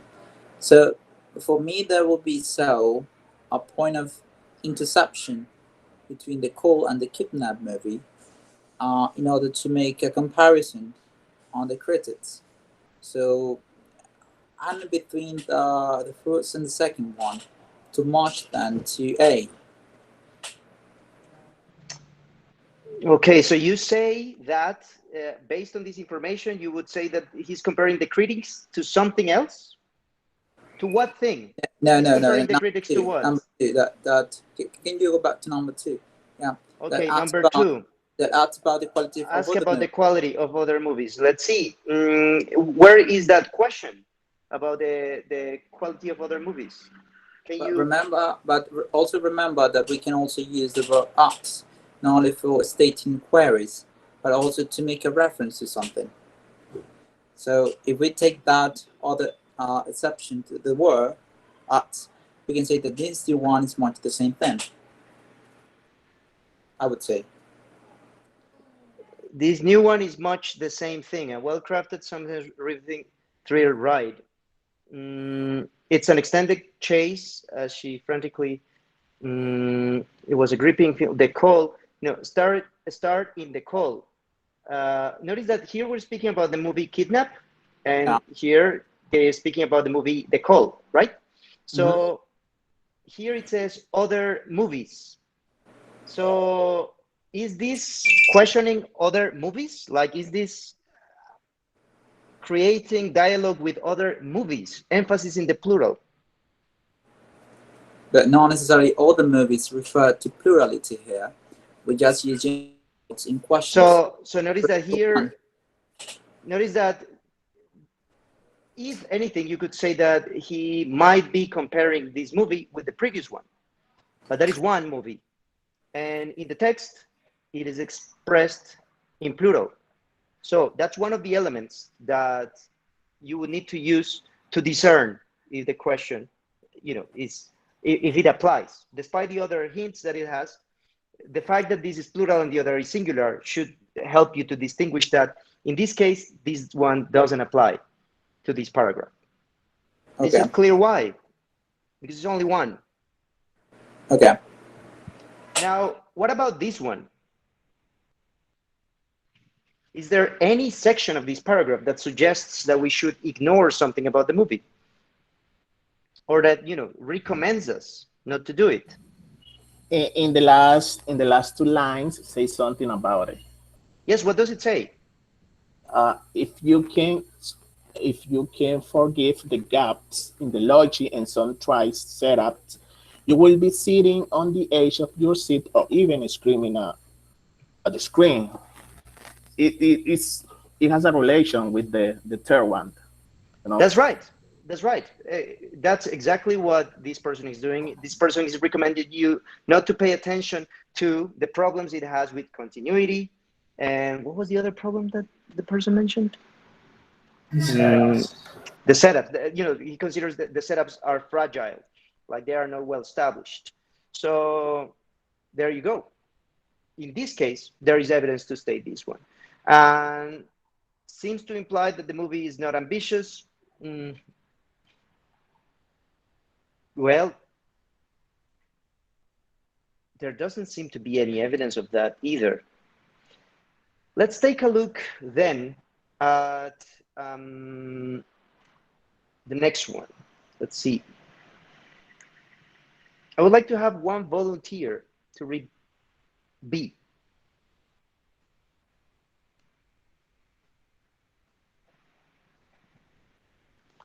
Juan David? Yes, of course. Go ahead. Okay, so a good old-fashioned action picture was. Sorry, Don't worry. Occasionally. Que no tiene en la pantalla. Occasionally went up the rails of believability. It's a shame that Halle Berry can get a more prestigious vehicle, no pun intended, since she was always believable and a pleasure to watch. The film was intriguing enough to hold my interest and was a perfect summer movie getaway. I was amazed that the Metacritic audience gave the film such an overall bad rating. The critics did a better job. The film is what it is without pretensions. Are pretension films like Atomic Blonde and Dunkirk really so much better? Or a lame step up art like a ghost story? Okay, mister, thanks a lot. Okay, so here, let's analyze again under the same light this particular review. In this one, compares critics to something else to criticize them.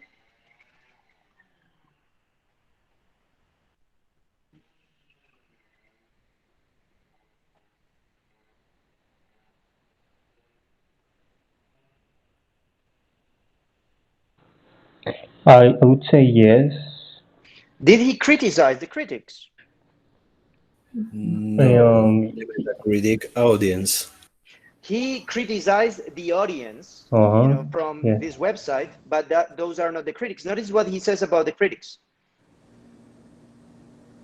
The critics did a better job than which others, than the audience. So in this case, he's not criticizing the critics. In fact, he's praising them.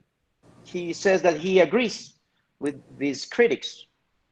So this one wouldn't apply because he's not comparing them to something and is not criticizing them.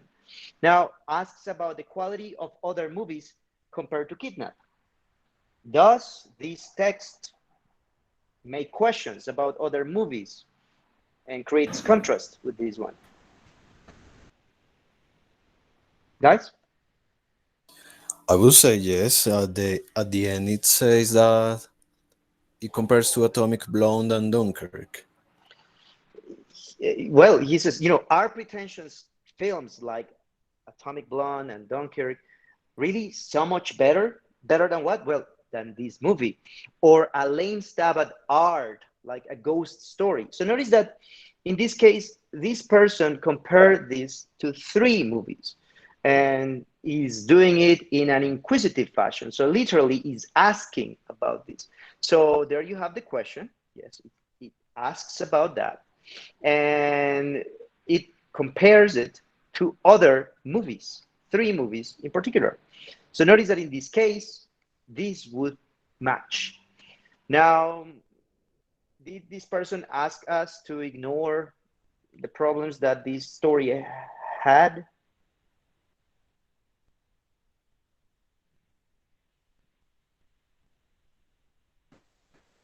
Didn't.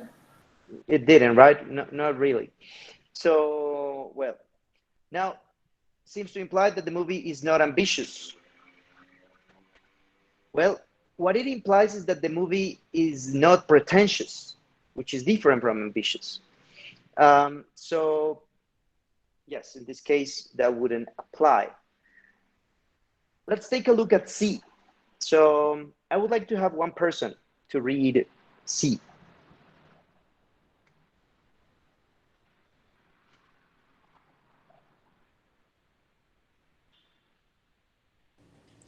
Yes, I can do it.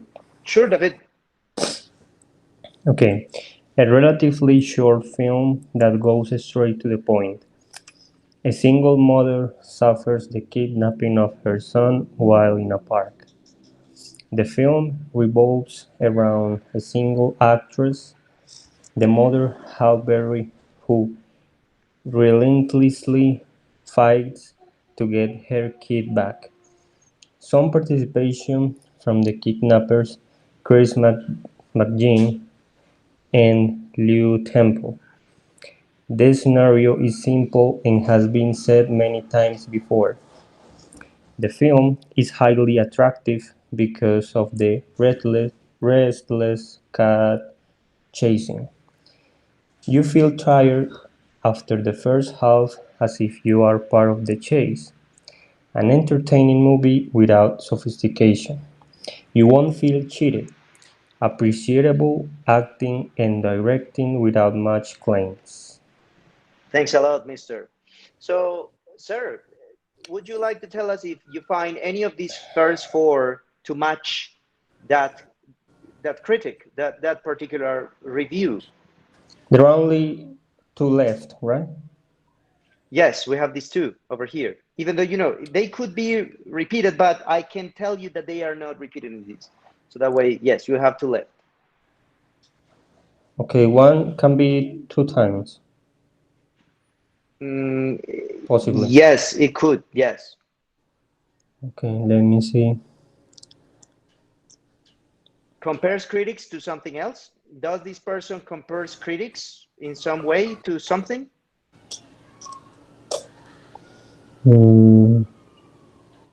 Is there any mention of critics here? I don't think so. I think it's only talking about one film. Okay. And seems to imply that the movie is not ambitious. Is there anything that could help you to say that in this paragraph? I don't think so. I think it's praising it. You think that is what, sorry? Praising, okay. Yeah, it's saying good things about, like, highly attractive. Even though she said that she feel, I mean, you can feel tired after the first half, but it's not something like absolute. I think overall it's saying good things. So you think that this wouldn't yes, madam? I think that it could be because it says that the scenario is simple and has been said many times before. Scenario is simple. Okay, the scenario is simple and has been said many times before. So notice that here the key element is seems to imply. So one implication of saying that something is simple and that something has been done many times is that, you know, it's not ambitious, because something is ambitious when it tries new things, when you try to do something new. And notice that here it says that it doesn't propose anything new. So it seems to imply that the movie is not ambitious. And in fact, this would be the one that would match C. And it's implicit. Notice that in this case, the key element that can help you to answer this question is that seems to imply. You see, it is not explicit. It's not saying this movie is not ambitious.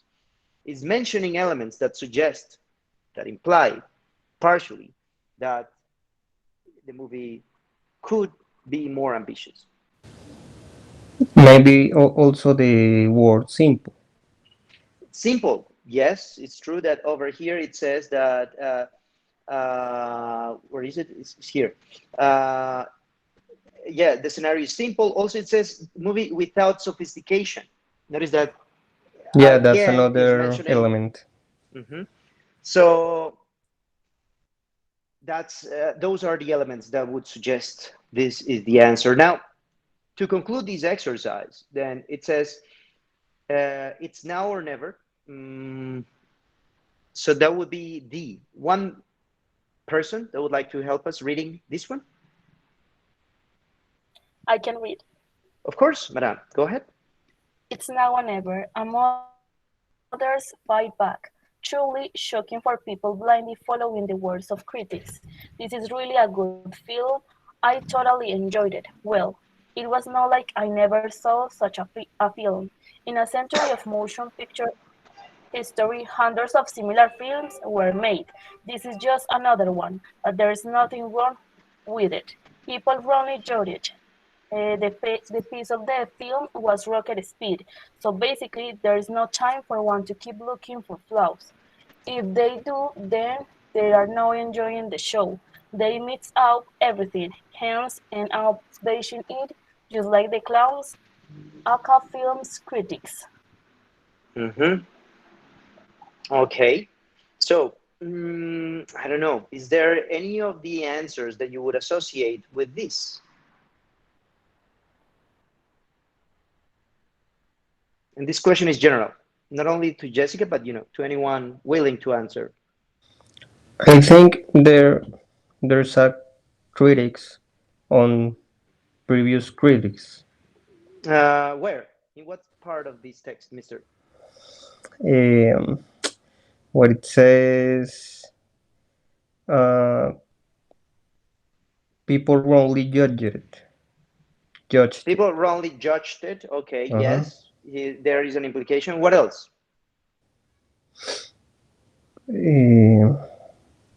Notice that here it says compares critics to something else as a way to criticize them. Is there a comparison of critics here in any section? The last part. Yes, ma'am. It's there compared to what thing? To clowns. That's right. A clown is a character, a thing, right? So notice that just like the clowns, also known as film critics. This means also known as film critics. So notice that in this case, he's comparing film critics to clowns, which of course is done in a negative light, you know, like it's done to criticize them, not because he considers that being a clown is something positive. So notice that this would be D. Now, this is the sort of exercise that you guys will face in the last section. And well, you could select more than one. I'm just putting here random stuff. So you can see, well, what is the last thing that you will be required to do? You will be required to submit, but you're going to find a code. In this case, it's not there because this is not the exam that has the tracking software. You guys are going to have that when you present it. And in that case, there is going to contain a code that you should not modify. You know, it's already complete there. You just hit submit, and that's it. You're going to have, you know, the response recorded. And well, just remember to do this before you run out of time. So this, dear candidates, would be how the reading exam would be done, and the type of tasks, the structure and the sections that you guys will be facing when you have to present this test. Now, in this moment is 4 p.m. So I could understand if some of you feel tired. So would you like to take a 10-minute break and then we continue with the listening, writing, and speaking section? Or should we continue? Let's take a break. A break? Yeah. Yes, I agree. This is draining now. Yes, Okay, okay. Jessica also agrees. Okay, guys, so I'm going to set here, I'm going to make it 12 minutes. And let me just share it here. So I will see you guys again in 1 second over here. I'll see you again in 11 minutes. Sorry, sir. Are we exploring all the 4 abilities today? Yes, sir. Yes, sir. Okay. Yes. Is there any other meeting? Sorry? Are we having another meeting after this one? No, mister. Because of the current situation, this is the only meeting. That's why it is scheduled to be until 5, but probably I will finish later. In case that you cannot stay until the end, you will have access to the recording. Anyway, I will stay until we cover all the questions that you guys have. So around 6, probably. Yes, I guess that's going to take a while. So thank you, sir. Yes, sure. Okay, guys, see you in 10 minutes.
Hello, guys. We are back. Can you hear me well? Yes, sir, we do. Great. Okay, guys. So, well, in the first part of this meeting, what did we discuss? What things were mentioned in the first section of this session? Can you guys summarize it to me? Well, you were just going over the schedule for the 8th. So we covered that each section, mainly reading, writing, speaking, registration, each is going to take some time, and then we went over the reading section. That's right. Thanks a lot. Yes, in fact, well, those are the things that we have covered this part. Just to recapitulate, this proficiency test, which will take place on June 8th, will have this this particular schedule. Registration, again, you guys will receive an email at 7 o'clock, and then you guys will be asked to enter at 7:15. Monitors and administrative staff will corroborate your identities, and then at 8 you will receive an email that will have the link that will require you to provide certain specific information in order to access to it. You will have 40 minutes to do it. Now, remember, you need to have one document with you at the moment of presenting this, because we're going to ask you about something very specific. What is that document? Your UTP ID? National ID. That's right. The Cédula de Ciudadanía Colombiana, right? So that's fundamental. Remember to interiorize, memorize, be aware of the expedition date. You will need to complete that there. I'm going to give you a couple of extra minutes to provide that information. So instead of the 40 minutes, you're going to find that the timer will have 42 minutes. And well, the listening section will take place between 9 and 9:20. Notice that there is a gap between 8:40 and 9, that is meant for you to take, a visit to the bathroom or have a glass of water or a cup of coffee. So inside the time that we have planned for this test, we had provided time for you to satisfy your basic human necessities, and also, to rest your brain so you can have the best possible result in these tasks. Well, in this battery of tasks. The writing section will take 45 minutes and will last. It will take between 9:45 and 10:30. Again, notice that there is a gap between the moment that you are expected to finish doing the listening section and the beginning of the writing section. And well, the speaking section, that will be 10 minutes per group, and it will take place between 10:45 and 1 p.m. Now, some people are going to be lucky enough to be called in the groups of 10:45. Some other people will be called at 10:55 and such and such. So only a few people will be called around 1 p.m. So just be aware of that.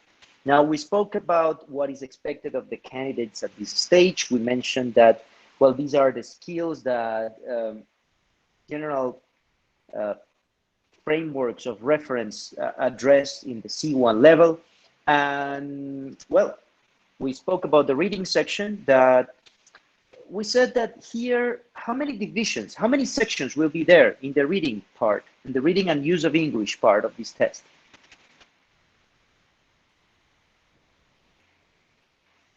Three, that's right, David. So it's going to have 3 sections. And do you guys remember how long this section will take? 10. That's right. So it's going to take 40 minutes that are recommended. Again, notice that this is a recommendation, recommended to be invested in this way. 10 minutes for the first part, 20 minutes for the second, and 10 minutes for the last one. If you spend more time in one, then you're sacrificing time on the others. So again, remember, if you feel that you are stuck in one of these sections, complete it randomly, move on to the next one, and if you realize that you have extra time, go back and complete it. Remember that you can always go back and you won't lose your answers. Now, we mentioned that each of the 4 sections of the test has the same weight, so it will be 25 points out of 100.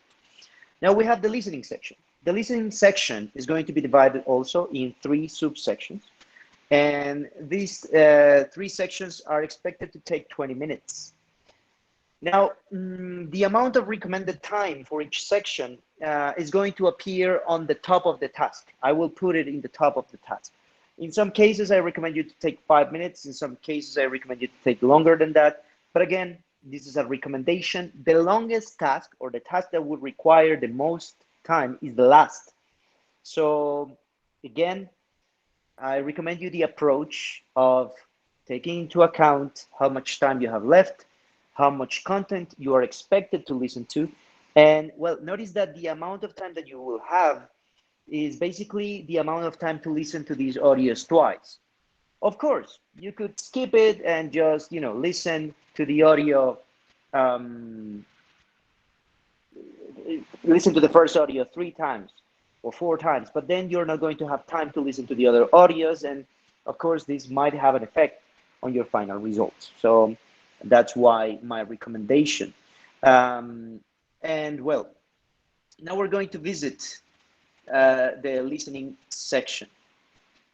So I'm going to show you how this is going to look in your computer. Just one sec. I would need your confirmation when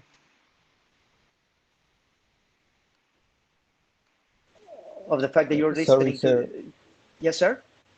Are you looking in this moment at the form that says listening C1 test, right? Yes. Yes. Yes, mister, tell me. Yeah. I just wanted to ask if the exam is going to be this way in Google Forms, then the chronometer. It's going to be embedded in another platform that you're going to test in a minute in the writing section. But it is this. Yes, it looks like this, exactly like this. But the other platform is the one that provides you with the time. It's going to appear in this area on the top. You're going to have the opportunity to try it in the writing section, because I designed a mock test for you to make. But when it hits the limit, then the exam, like, I don't know, it gets freezed out, or what happens? Sorry, mister, can you repeat that last question? Is just that it has been difficult for me to listen. When the chronometer hits the limit, then what happens? I mean, the format is automatically closed. It doesn't save the questions. So it's like an automatic zero. Synchronized with the chronometer. Okay. Yes, it would just close the window. Like the information is lost. So that's why it's crucial that you guys don't let this reach to 0. Okay, mister. Now, so this is the way that this is going to look. Again, well, it will ask you for an email here. Let's say, of course, you will have to provide your UTP email. So edu.co. Well, in this case, you should select your name. You guys will find it over here. And well, you will be asked to type your code again. This shouldn't take you more than 1 minute. Notice that the information about your ID is not required in this section. We already have it in the first one. And well, you will find this particular, you'll find this particular distribution. You will have the title. And notice that here, in this part, you have the description of the section. It says the limit, the maximum limit recommended for you to explore this section. So allow me to see it better here.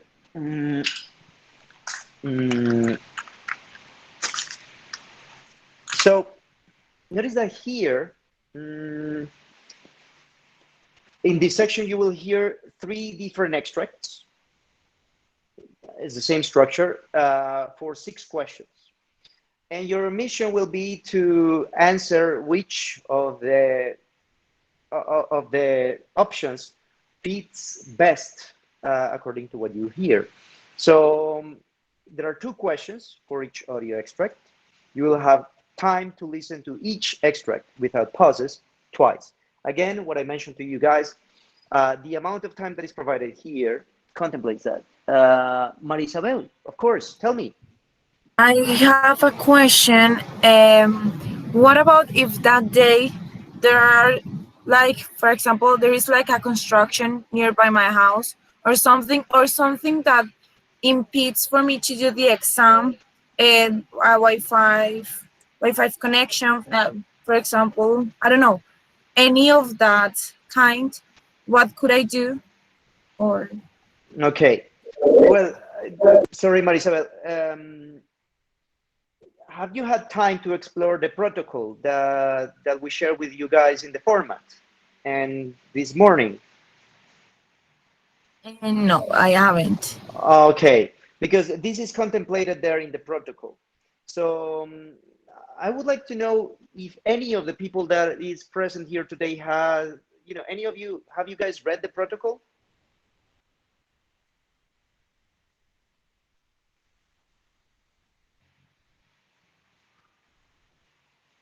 Okay, guys. So it is important for you guys. The reason why we share this with you guys is because we consider that it's pretty relevant information for you. So let me just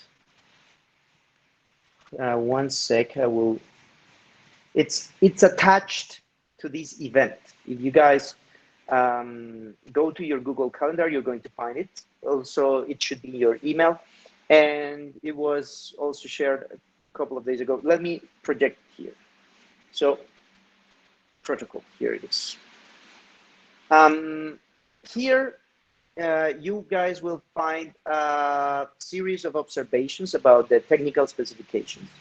So, there are some duties that are expected from your part as test taker for this circumstance. And these are part of the reasons why we postponed this exam, to give you the chance to have, to update to the situation, because we remember that there were these La Virginia cases and everything. So, because of that, we decided to wait. And well, notice that according to the technical specifications, you must have a computer that is updated, that it must have a camera and a microphone that are fully functional, of course, a keyboard as well. And you guys are going to realize the importance of this in the trial that we're going to do with the writing section in a minute. Well, not in a minute, in approximately 20 minutes. And well, you guys will be required to, and look, this is the second point of the of this protocol. It is your duty to locate yourself in a space that has the acoustic conditions that are adequate, both for your concentration in the reading, listening, and writing tests, as for the evaluation of speaking. So, you know that on June 8th, you're going to be presenting a relevant exam that, as you guys know, will determine your graduation status. So it is your duty to plan ahead and contemplate, okay, where can I take this test where I can have all these conditions met? So, of course, as I think it was Marisabel, the one that was asking the question, mentioned, what if there is a problem with the internet? Well, notice that that's why we recommend to use direct internet cable to connect to your computer if possible, or to be as close to the modem as possible. Now, if there are problems with the connection that are beyond your control, like if there are technical problems during the test, but you can still take it, like, oh, it's taking me longer or something. Well, you should contact us through the chat that you guys will have available, that is going to be shown to you in the registration part of the session, and we can find a way to give you perhaps an alternative in case that you're having technical issues, but you need to report it clearly to the monitor that will be the one in charge of register that. And well, as you can see, all this information is contemplated here in the technical specifications and in the guidelines. So the invitation is to read this, to understand this, know that these are established by the university, and these are not optional. These are, the conditions to take the exam. And here also bear in mind that you need to have the camera, and you need to have the camera on during all the time of the work in the platform. In fact, the program that we're going to use is going to ask request to your camera and to the screen of your computer, because it records both things. Whatever you do, it gets recorded, and whatever you do in the screen, if you open another tab, if you open Google for something, like the software registers that and sends us the notification. So this is something that you need to provide access to in order to present the task.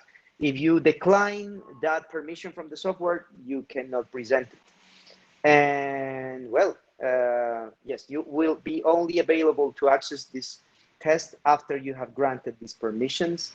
And well, yes, remember this, your face must be in front of a source of light without any type of accessories or a mask or anything. So notice that you should not take this in a public space, because we are expected to use masks in public spaces. So please plan. You have time. This is on the 8th of June. It's not tomorrow. It's not the day after tomorrow. You still have time to plan this. So you cannot use any sort of equipment that makes it difficult for the software to identify you, and for the people who are going to do this part of the process to identify you. And well, these are the guidelines. I highly, highly recommend you to read them. You guys have access to them in the Google event. Okay? Going to put them in the chat as well. So you guys have access to this document here as well. Maria Isabel, I don't know, does this satisfy your doubt?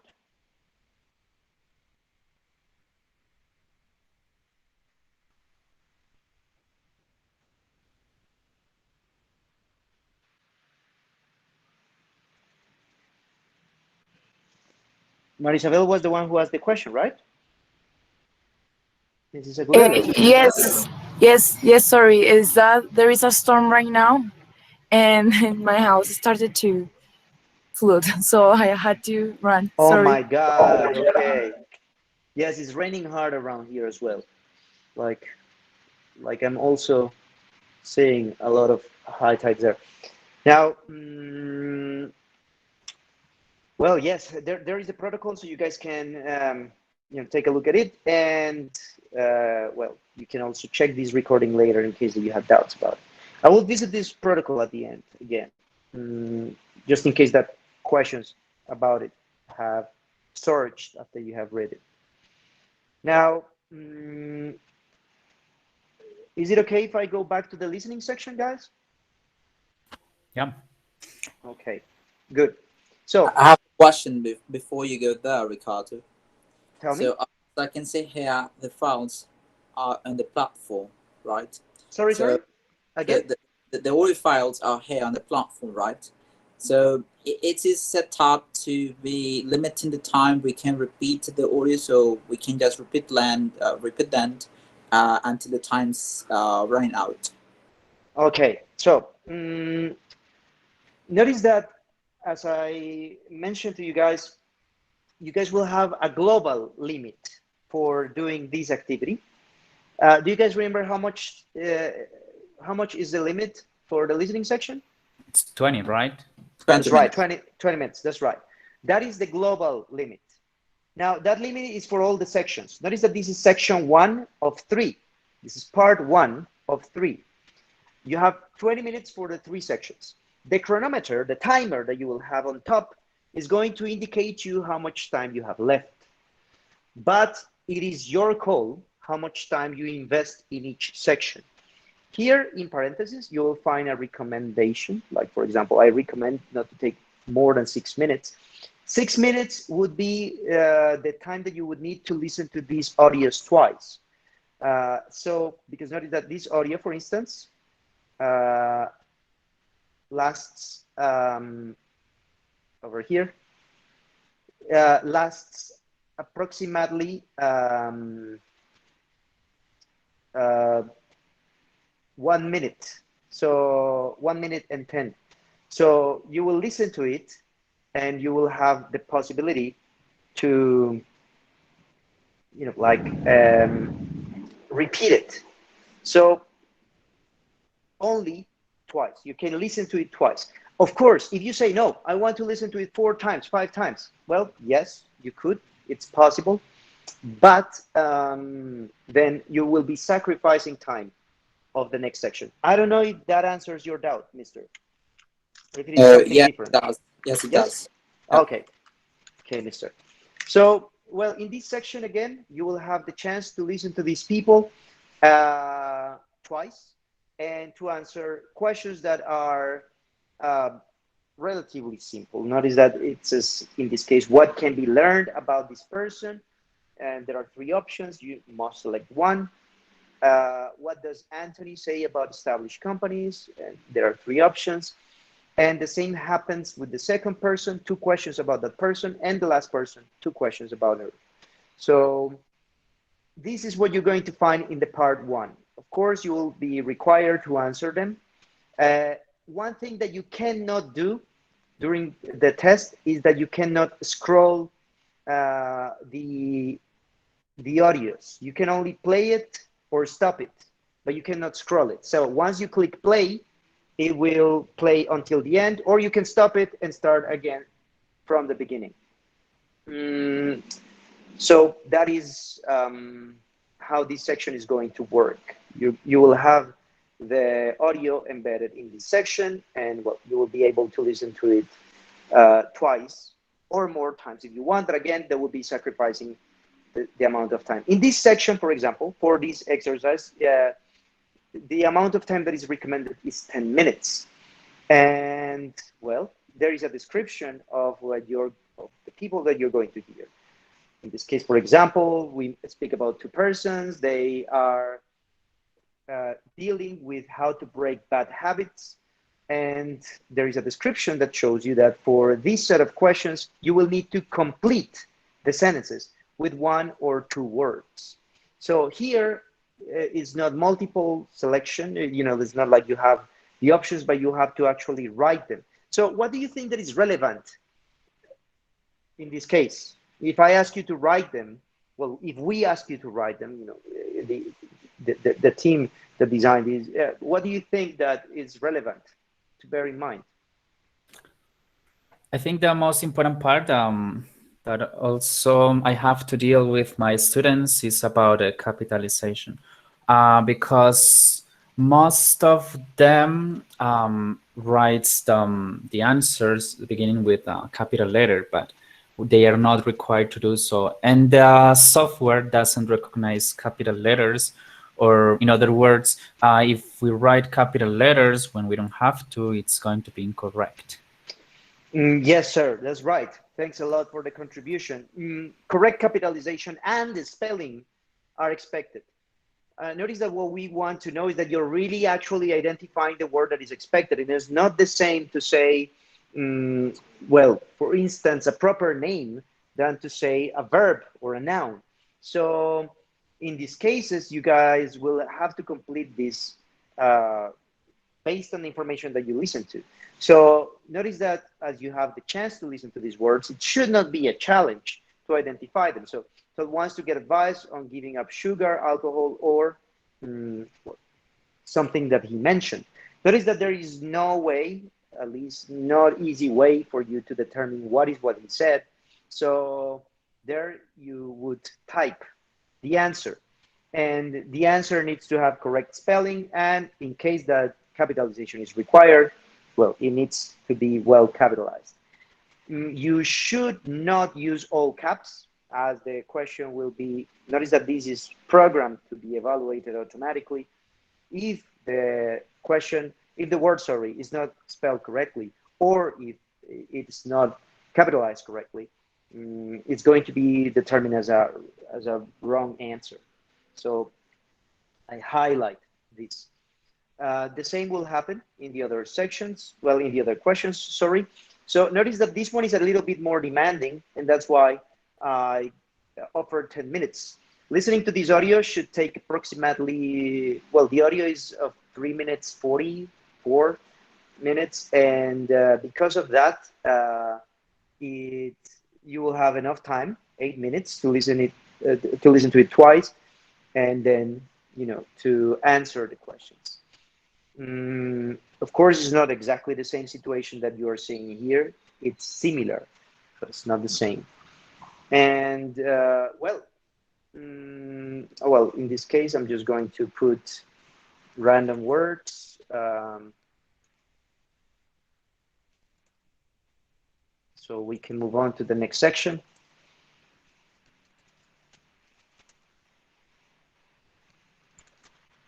And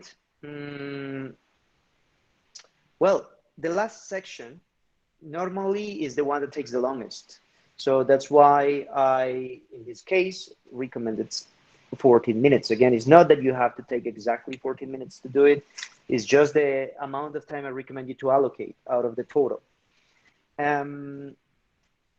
This is enough time to listen to the audio, which is the longest audio. It is normally done in this way in all standard international tests. You start with short audios where you just need to select, then you move on to longer audios where you need to identify, and then you have longer audios where you have to do a combination of both, or well, in this case, I only asked you to answer multiple choice questions. So, well, here, there are different series of questions that, as you can see, ask you to determine a specific number, a specific type of information, the opinion of the person on some things, to determine really specific pieces of information in the audio. And, well, each question is worth the same. Again, you will have this submission ID. This is going to have a code that is unique to you, and that is going to appear there. You won't have to do any modification. It will be a number that, again, you guys won't have to do anything about it. And, well, each question will need to be answered. So here, well, you will need to select only one. There's no possibility of selecting two. And this is the type of task that you're going to face in the listening section. So the part, yes, to interrupt you, the part sets ID, we should not complete it. No, it already has a number there. Okay. Yes, notice that there is a warning here. Do not edit this field on your, yes. So, yes, your exam will be not valid. So that is, there will be a code. Guys, is this section clear? The parts, the duration, the type of task? Yes, for me it is clear. Okay, for the rest of you guys? Yes, it is. Okay, fantastic. Now, I want to move on to the next section. Clear? Excuse me, Ricardo. Yes, Andres? I have a question. Yes. How much time is the suggestion for the second part? Well, notice that in this case, you're going to find that suggestion in this section, in this part. In this case, the one that I showed you was specifically 10 minutes. But it's possible that in the one that you're going to present, this number is different. You guys are going to find it in this part on the title. You'll have the suggested amount of time, because this depends on the length of the audio, and this length varies. So that's why you will find it next to the, notice that in the previous case, I told you 10, 20, 10. Notice that in this case, I didn't tell you that. I told you, you will find the recommended time in parentheses in the title. All right, because I was checking on in this specific test, you mentioned that for the first part it was around 6 minutes, for the second 10 minutes, and for the third 14 minutes, right? So yeah, so it was like that gives a total of 30, if I'm not mistaken. Yes, that's right. Yes, yes. So that's why, you know, the amount of time depends on the audios, and these audios had different length from the ones that we're going to use. So yes, sir, you're right. But the total is going to be exact 20 minutes. Yes, sir. Okay, thank you so much. Sure. Okay, now, so with this, we can, well, declare this section covered, and we can move on now to the writing section. So allow me to project again the information about the writing section. So the writing section is also going to have the same weight, 25 over 100 points. And well, you guys are going to have there one task. And this task, you guys will have 45 minutes to solve. So let me show you the task.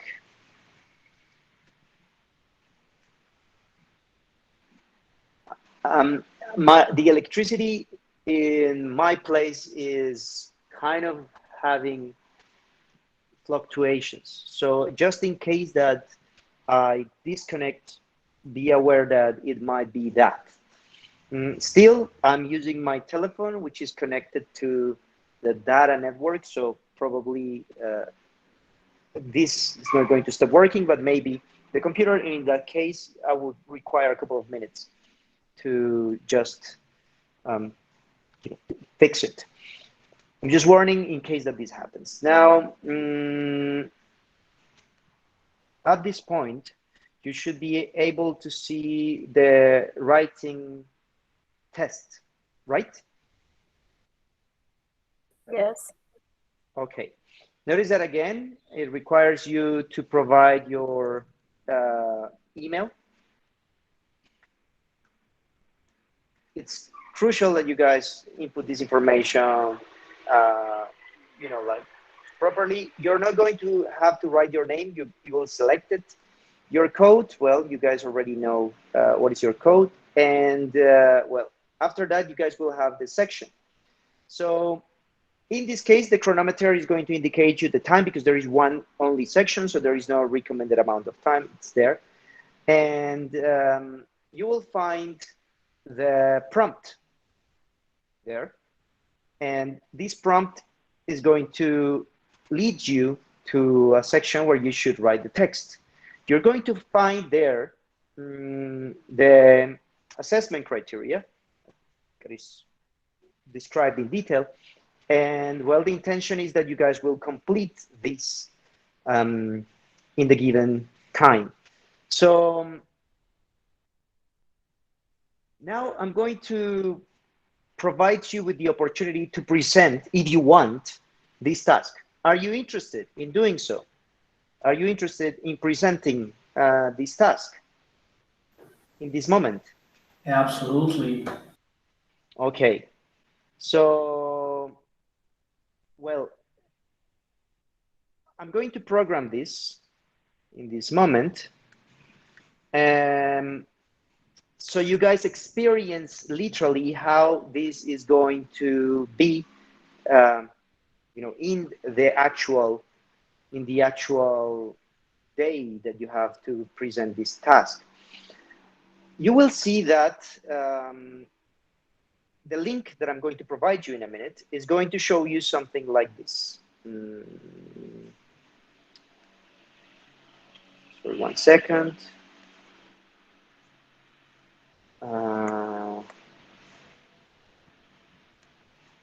Is this? Yes. This is the link. The link that I'm going to provide you in a couple of minutes, it's going to look like this. It's going to show you this screen. So it's writing C1 test, and it's going to require you to write your email or to sign in with Google. Recommendation, use this, sign in with Google and use the UTP account. It's faster. Of course, you can write here your email and get your link, but then you have to go to your email and revise that link. It's okay, you know, but it's faster if you just sign in with Google and you use your UTP account. So is this part clear, guys? It is. Okay, fantastic. So now in the chat, I'm going to share with you the link and you guys will have the time to do this activity. Now, the activity is timed. And again, this is going to require you to have permission, you know, to access your camera and to access your screen. If you don't provide this permission, you won't be able to do the activity. That's how the software operates. So here is the chat, and you can only present this starting at 5 o'clock because it is programmed to be presented then. So at this point, you should have the link there, right?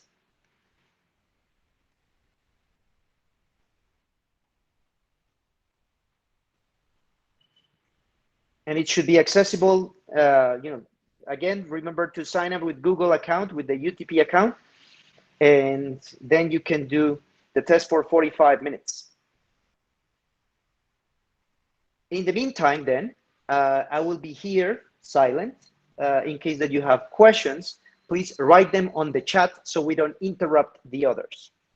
And well, that's the activity. It's going to start in 1 minute, so be ready. I would need confirmation from your part.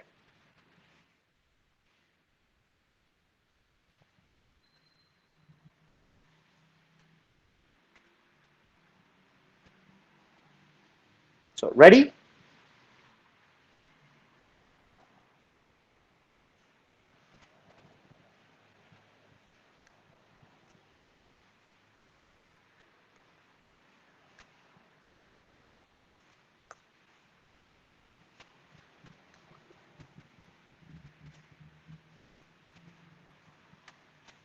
Okay, great.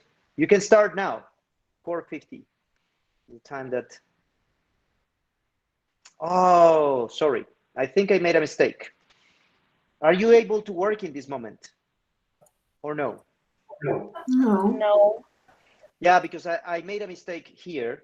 So allow me to make a correction.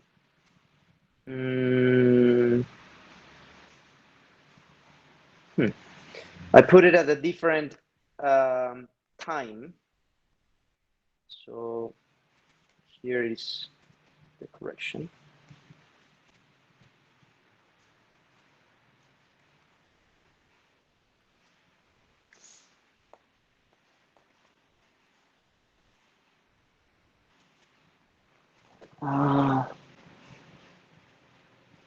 Okay, let's see.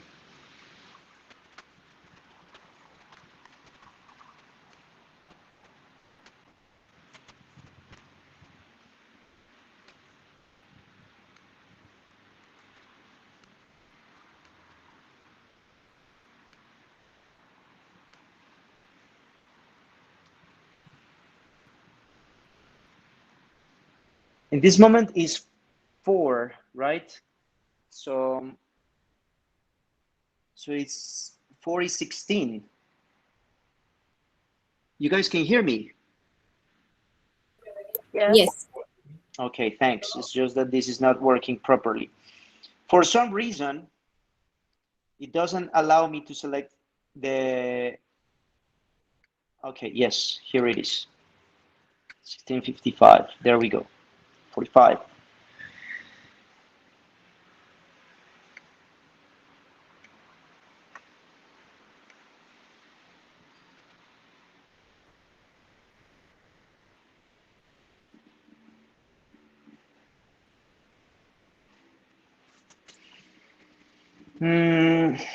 Okay, having a little issue.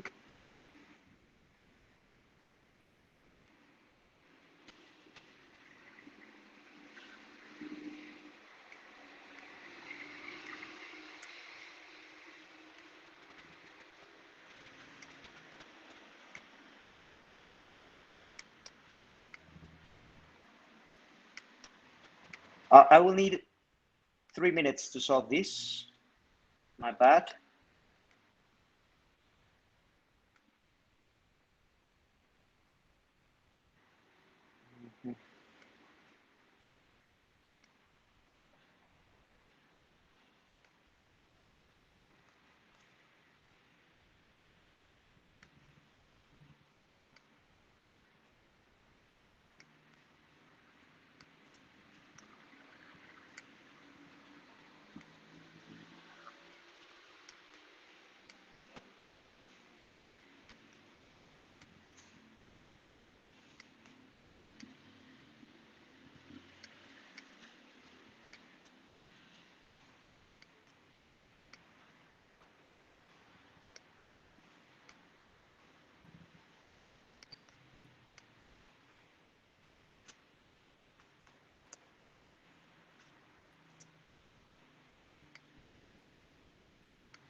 Okay, it's almost solved. Thanks for your patience. It's just that it has to be manually solved one by one. You guys are over.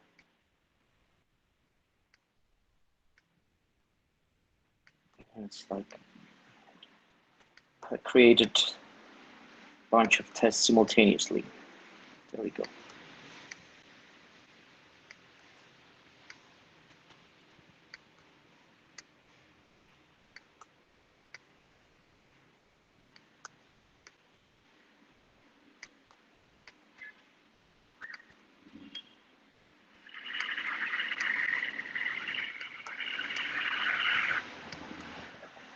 There we go. So here it is, and specific time frame.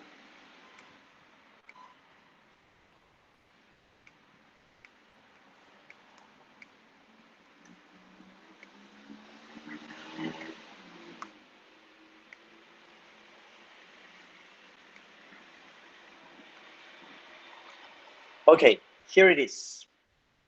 It's the same link, but now it has refreshed the time. So can you confirm that you accessed the link, guys? Yes, I can access. Okay, fantastic. So go ahead, guys. If you have questions, doubts, queries, I can address them in the chat. And well, let's focus on the activity. It should take you maximum 45 minutes. And then we will revise a couple of them. Let's do it.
Ricardo, can you hear me?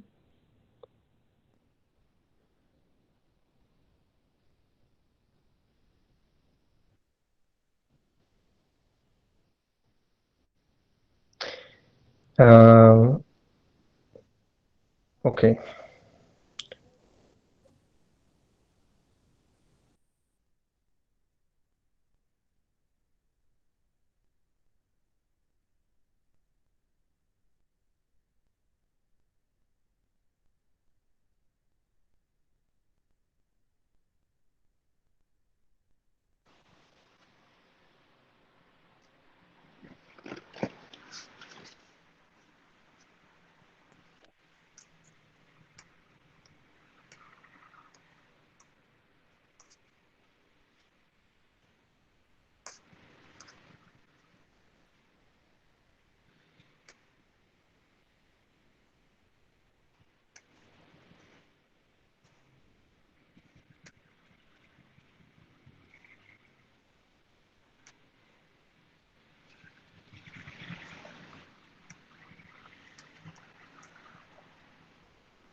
Okay, guys, at this point, the activity should be finished. Those of you who were completing it must have finished it already, right? Yes. Yes. Okay, good.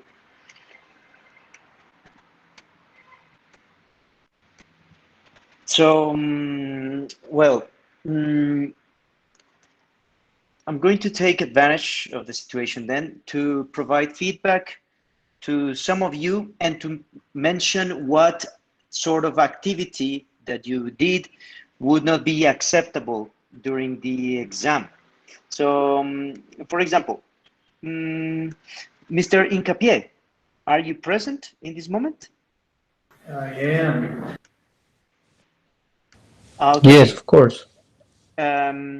Sorry, your email is P Incapié? Which one? P. Incapié, that's mine. Okay, Juan Pablo. So notice, Juan Pablo, one thing. In the real test, well, this is something that Myself and rank, yeah. Sorry? Myself and rank, I just didn't notice that it was. No, and you should allow the camera of the device where you are taking the exam. Because, for example, in this case, this would be a cause of eliminating your exam. Like, for example, notice that here we could only see your face partially, and you were looking to other direction because I guess that you were using the telephone and the computer, and that is not something, this would be an exam that would be annullated. So your exam would be 0. With this, you're seeing the report in the screen. So this is just, unacceptable for the exam. Is this clear, mister? Sure, I just thought that it was not necessary to go over the same things as it's okay. The same mock test, but I get your point, yes. But yes, it's just to use it as an example for everybody of what type of behavior, because remember that the software is recording you all the time, and it sends the report of when the face is not looking at the screen. So this is important. Like, for example, you need to be keeping your eyes straight to the camera. To the screen, not the camera, the screen. Oh, yes. So, for example, let's say I think it was Isabel. Isabel. Was it? Yes. Sometimes the software sends warnings that we corroborate with the software because it says that the camera was the person was not looking at the camera. But for example, in this case, Isabel was just looking at the roof, right? I guess you were tired, Isabel. Yes, I was stretching. Yes. So notice that even if you're looking at the roof, it detects that and sends out the report. I was thinking. Yes. And well, it also records the camera and shows that you copied the text. So, you know, and I can see also the tabs that you have open. So, well, not only me, all the people that are in the team of registering this, that is a team of people that are, you know, just if they find that there is abnormal behavior, like looking, for example, one causality of eliminating the test. Let me see, for example, this this report, just to give you an example of one that would be used to just treat the exam as a 0, would be this. That Carolina was concentrating in all the time, but notice that in this case, she is not looking at the screen.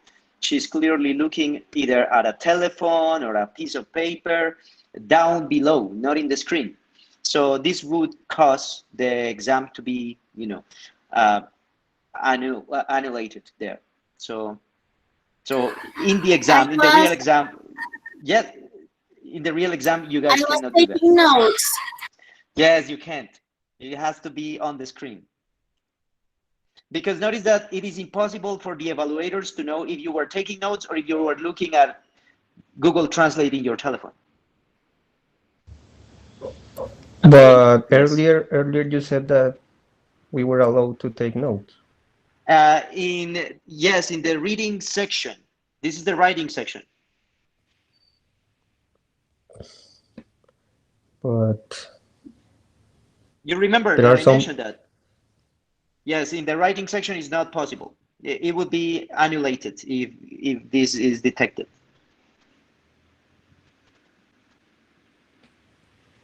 What about the listening section? Yo pensé que sí podíamos tomar notas, pues la verdad yo estaba muy concentrada en eso y pues siendo honesta no estoy mirando el celular. It's okay, but I'm just telling you the rules. It's, you know, just so you know, so you are informed. And that's the important thing that we're doing it today. Okay, thank you. Sure. Sorry. So we can write notes or just in some of the skills. In the writing section, you cannot use anything different from the computer where you are writing, madam. Okay. Yes. But I'm Yes. sorry. For example, I can do this in another skills. If I to write note, for example, I can do this. In the reading section, you can take notes. In the reading section, you can take notes. Okay, this is Carolina, right? Yes, yes. Mm-hmm. Yes, in the reading section, yes. In the writing section, no. Okay. Thank you, sir. In the listening section, you can also take notes. In the listening section, you can take notes. In the reading section, you can take notes, but in the writing section, you can't. Is the only skill where you can't. Okay, sir. Thanks. Sure, Carolina. You're welcome. Okay, so, guys. Is there any other thing that can be interpreted as fraud? Yes, like for example, what I just mentioned of copying and pasting the text, this is immediately detected as fraud. And you know, the software points at us, you know, the text was copy and pasted. So you cannot copy and paste text.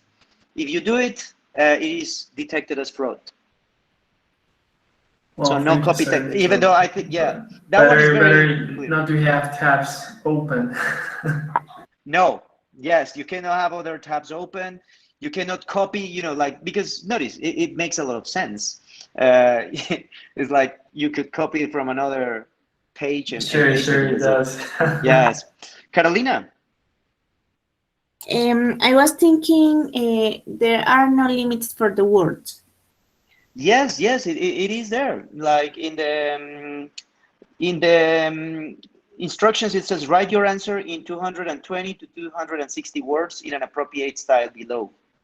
In instructions, let me share with you here the activity that you just completed. It's here.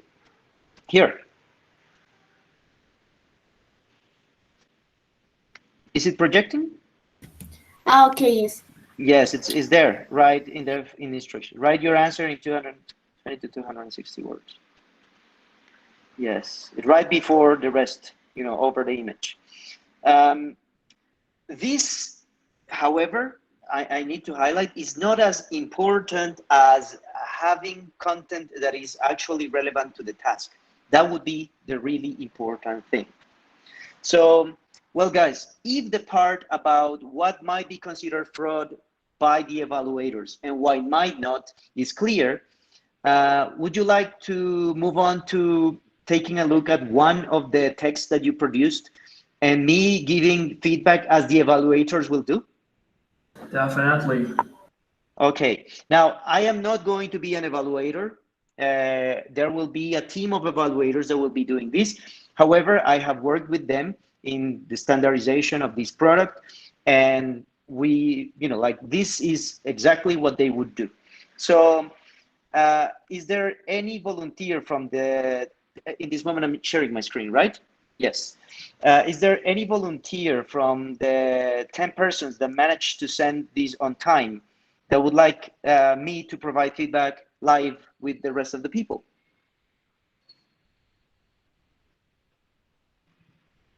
Carolina, yes? Yes. Okay, you're Carolina Rivera? Yes. Okay, good. So I'm going to select your text. Thanks a lot for volunteering. And well, notice that in this case, here we have the text. What we will do is that I will use the assessment criteria that is here to provide the feedback. So this is the criteria that was shared below. You're going to find the same information in the text that you guys are going to present. It's going to be slightly different, but it's going to be there. So recommendation, read these carefully before completing the activity.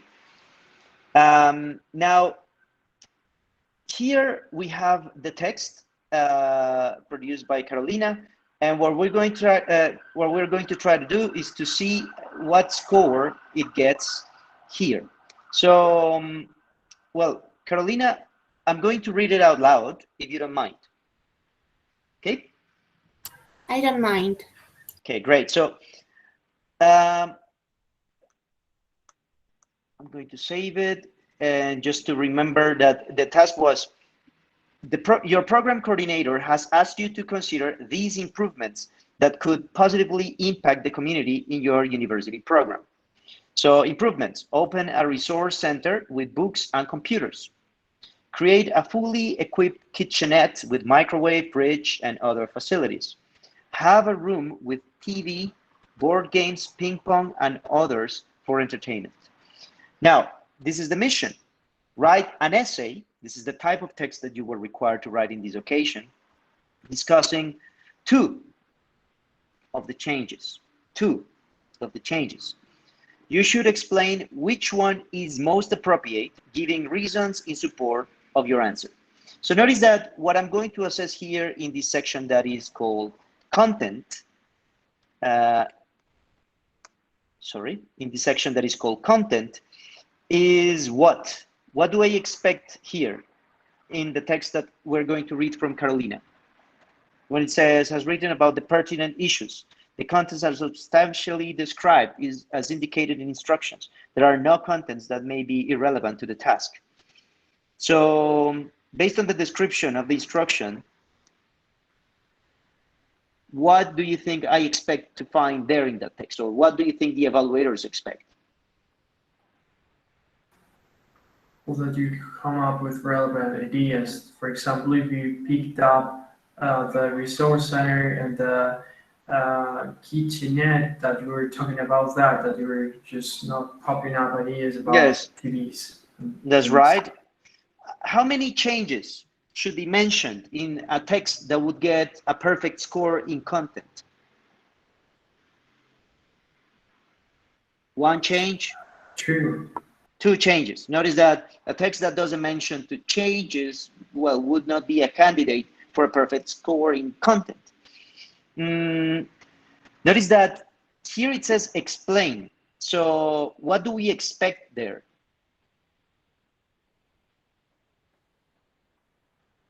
Explain which one is most appropriate.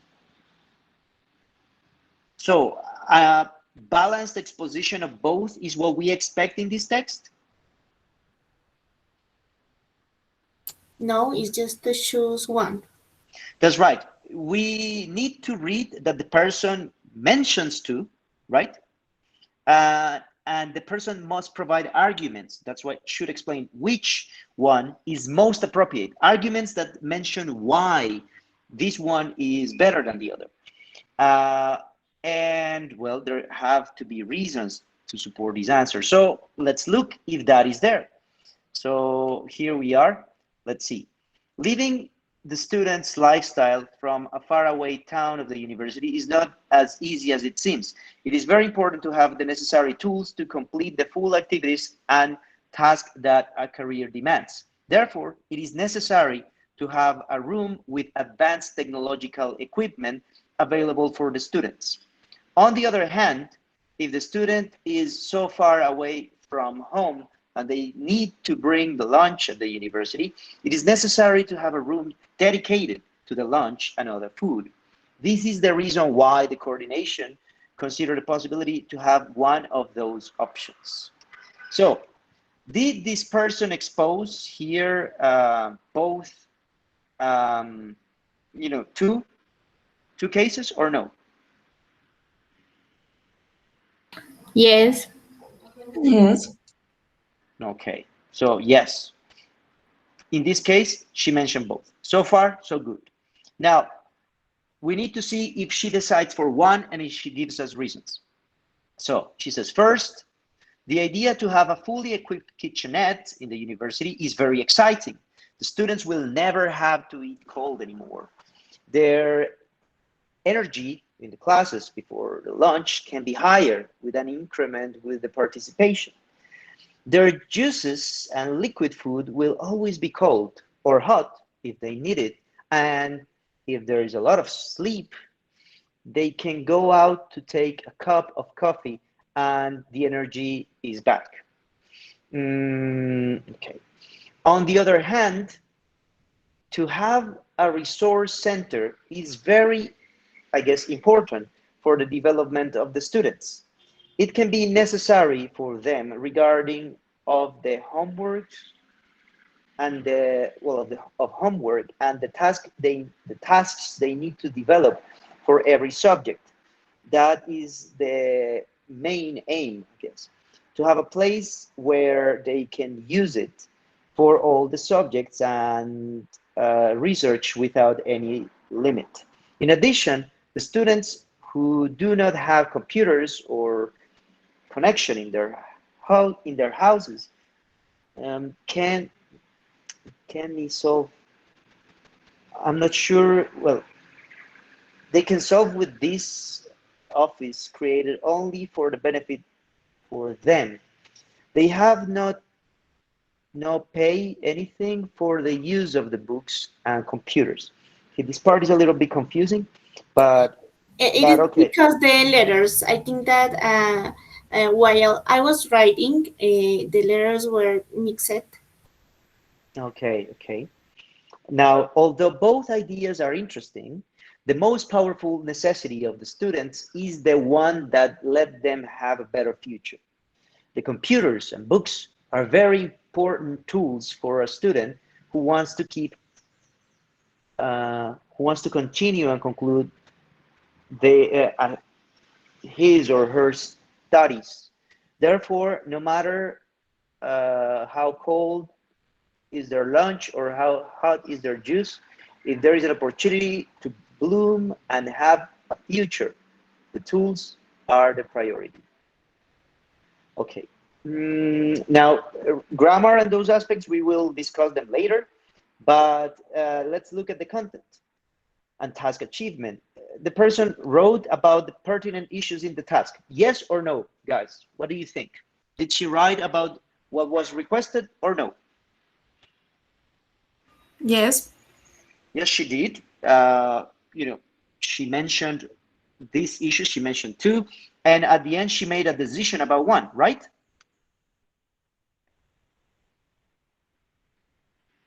Guys? Yes, she did. Right, The I other agree with... answer is Sorry, mister? the computers and the tech tools. I mean, did you ask what? Yes, I mean, you're asking what was the idea that she That's picked right. out. Yes, and you know, in this case, content and task achievement, if I were the evaluator, would have a 7. Now, range and language accuracy. Notice that this one is that the person has used vocabulary, grammar accurately to express the meanings she wants to express. The use of vocabulary and grammar is advanced and there are no mistakes of any kind. What do you think? There were a lot of mistakes, but I was so nervous. It's okay. It's okay. That, you know, the good thing is that this is a simulation. This is not the real deal. So, you know, we don't have to worry so much in this. You know, the good thing is that here you can identify what things you can improve. So, yes, notice that there were a lot of very small spelling mistakes. Look, for example, necessary. What is the problem here? Spelling? Yes, but what is the correct spelling? Is with WS. Double S, that's right. Notice that here, for example, is one that is clearly a typo, that you missed an I. And well, maybe the one of necessary is the one that you need to revise because, you know, you use it a lot. And notice that necessary was something that was consistent and constant. So this would suggest to the evaluator that it's a word that you need to improve. You know, that you need to really interiorize the spelling. And well, there were some mistakes of grammar, mainly in this section, which was, it was this section. This one, I don't know what happened. You mentioned that it got mixed. But yes, Yeah. it can be solved with the office created only for the benefit for them. They have not to pay. They have not. So notice that here will be B, not me, right? Yes, B. And it will be solved, right, with D, right, with this office. Yes, with the benefit for them. They have not to pay. So they wouldn't have to pay. Okay. Notice that in this case, they wouldn't have to pay anything for the use of the books and computers. Well, connection with double N. So notice that there are a lot of things there that would affect this category as it is described here. So I tend to be quite strong with this, as I tend to be generous when I find that, you know, a task is very close to completion. So in this case, if I were the evaluator, I would say that there is a lot of room for improvement. And I would say that you will get a 4 out of the 7 points at stake in this task, in this particular case. Now, coherence and organization. In this case, all sentences make sense, they flow well, and are about the topics in the task. There are no ambiguous sentences, either because of flawed grammar or irrelevant to task or contents. Paragraphing makes sense and it's used correctly. So let's see. Her text presents 4 paragraphs. They are well divided. Would you say that these paragraphs, each of them has a function or no? Or they are arbitrary?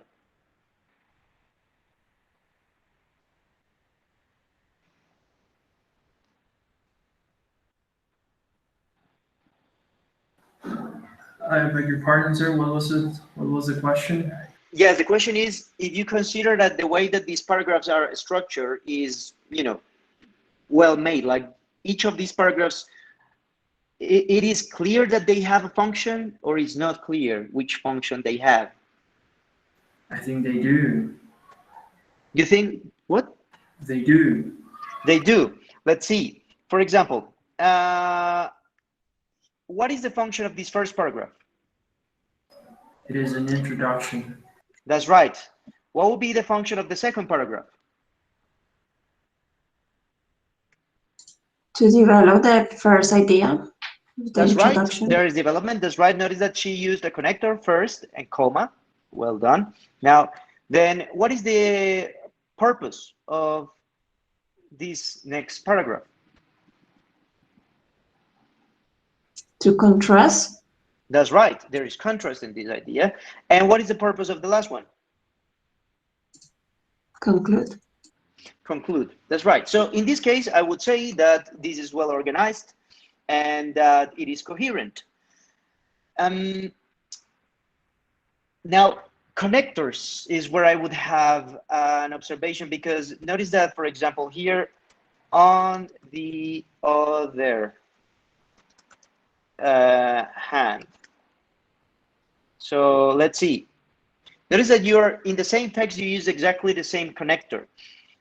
Do you have any idea that could replace this on the other hand, the second on the other hand that you use, Carolina? I was thinking on whereas, but whereas is to take the contrast in the same in the same paragraph. So I was in white, literally. So It's okay.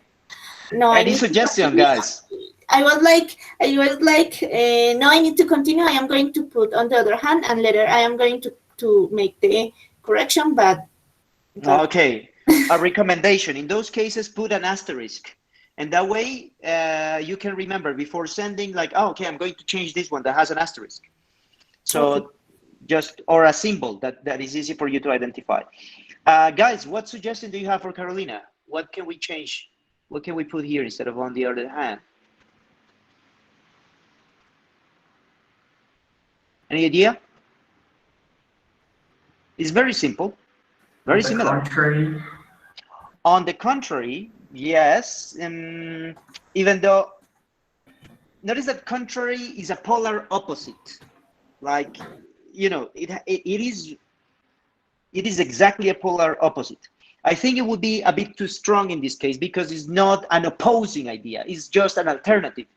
So, on the other hand, does present an alternative, because notice that the expression, what it suggests is like, I have this on one hand and this on the other hand. They are not opposing ideas, but it could work. Another alternative that could work is in contrast. That suggests that something is on the other side, not necessarily opposing, but that is located in the other side. So in contrast, or any other idea?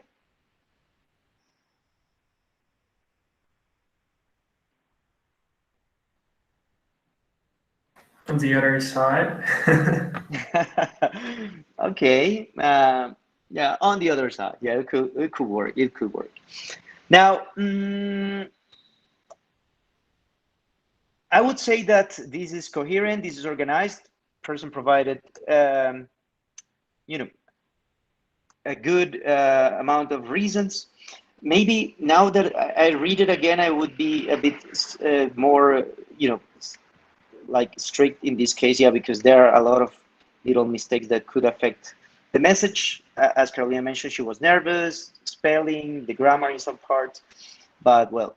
Now, register has used an appropriate register according to the task demands, either formal or informal. In this case, this text was formal or informal?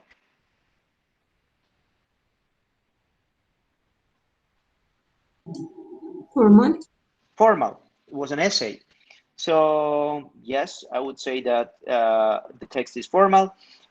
Sentence, style, and punctuation. Well, punctuation seems to be right. Sentence style seems to be right. In this case, I would, let me see.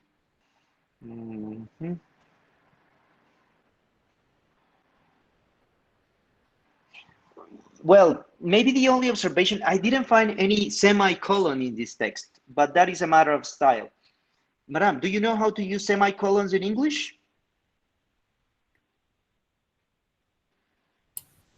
Are you talking to me? Yes. What is the question? I'm sorry.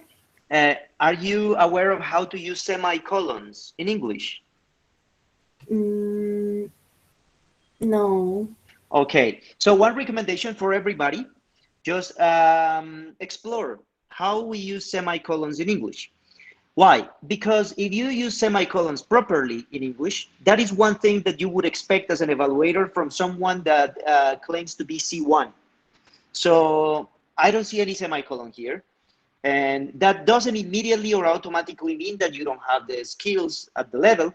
But if I find it and it is used properly, it suggests you are. So that would give you, to say, in the eyes of the evaluator, extra points. Okay? The semicolon. Okay, thank you. Sure. Okay, in this case, I would grant a 3. And notice that what I would do is I would just add up. So this would be 10, 14, 17, 20, right? 7 and 3, 10, 14, 18, 21 over 25 in this case. And this would be the result that I would register here. And that would be the score of this hypothetical test. No me pueden dejar eso para Sorry? No me pueden dejar eso para la prueba. Sorry, no habla español. I need that grade. Oh, well, this was an example. I guess you guys can perform even better, in the actual test, but I'm glad that you feel satisfied with your result. Now, guys, we're going to reach now the last stage, which is the speaking section, which will be in groups of 3. There you will have 2 or 3 tasks. Quite probably there will be 2. These 2 or 3 is because we give evaluators the providence to select between a couple of them. And yes, Christian, tell me. Ricardo, una pregunta. ¿La extensión varía en cuanto al texto que se da en la prueba C1 o es similar, así de 200 a 76? The extension should be similar. Yes. Okay, it's a short test. Thanks so much. Sure. It should be similar. Now, I have a question. Yes, madam. So my essay was in the range of the words. As I mentioned, when you guys mentioned this, in reality, that criteria is not as relevant as the things that are listed. That criteria is there so people don't exceed that limit, or they don't produce just very few lines. This is to give you guys an idea of what is expected. But in reality, notice that that is not even in the rubric. So it's not something that we actually evaluate or count. It's to give you an idea of what is expected. Okay, thank you. Sure. Christian, are you Mr. Leon? No, I am Chris. I took several you took courses with me. Yes, now I remember. Like of course. 6 years ago. Yes, 6 years ago. Well, it's nice to see that you're getting to the end of the process. Congratulations. Also, lady is here, Mrs. Rodriguez. Hello. Hello. I'm glad you saw English 1 with me, I remember. It's glad to see that you're finishing this process. Well, guys, should I move on then with the speaking section, or are there still questions about the writing section? I have a question about the Yes, madam. Of course. Should we follow like a structure of the essay, or we can, for example, develop 2 ideas in the same paragraph, or it has a structure? What do you think? I just want to know what you think first, and then I tell you. What is your intuition in this case? Well, in this example, I developed the 2 ideas in the same paragraph. I mean, I did an introduction, then a paragraph with the 2 ideas, and then a conclusion stating the idea I was agreed with. So I don't know if we have to follow like a structure similar to what Carolina did. Okay, well, so notice that here in the rubric, what they mention is that the text that you produced reveals organization. So in that description that you just provided, it sounds like your text is quite organized. The first paragraph is an introduction, right? And the second one Yes. Clearly is a contrast between two ideas. And then the last one is a conclusion that is clear. So in that case, there should be no problem because you structure the text differently, but your text has a clear structure for whoever approaches to read it. So, you know, it should not be a problem. It's not like you have to follow the 5-paragraph essay standard.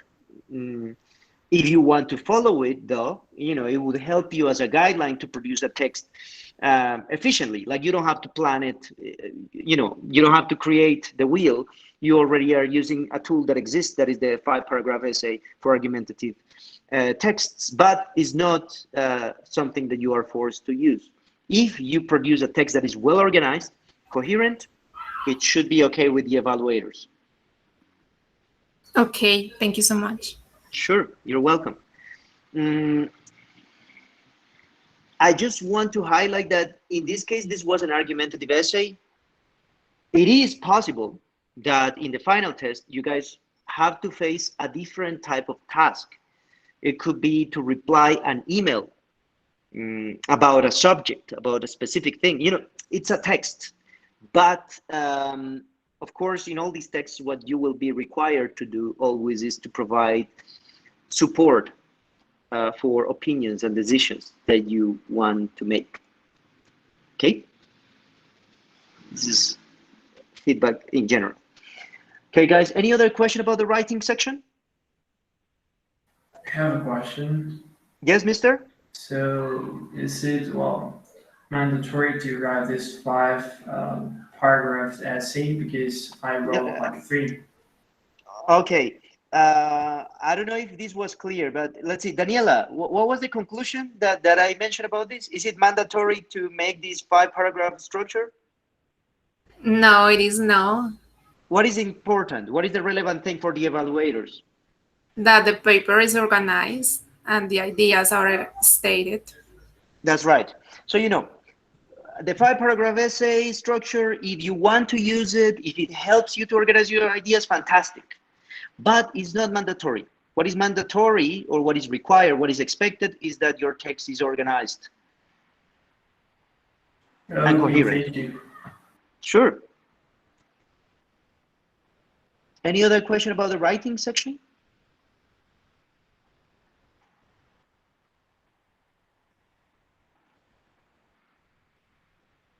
Okay.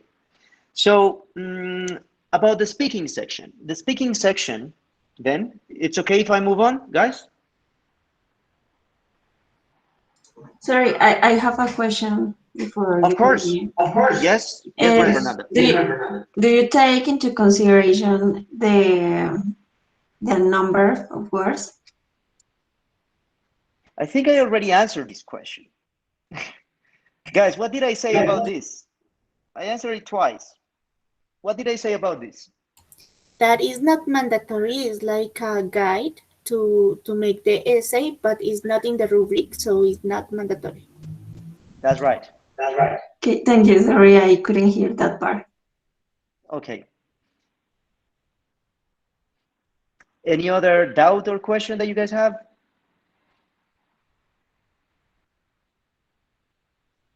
Okay. So the speaking section. The speaking section, as you guys heard me saying before, it has between 2 and 3 tasks, and it will take 10 minutes in groups of 3.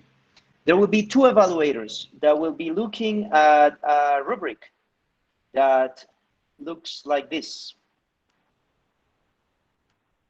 Let me share it here. I just need you to confirm.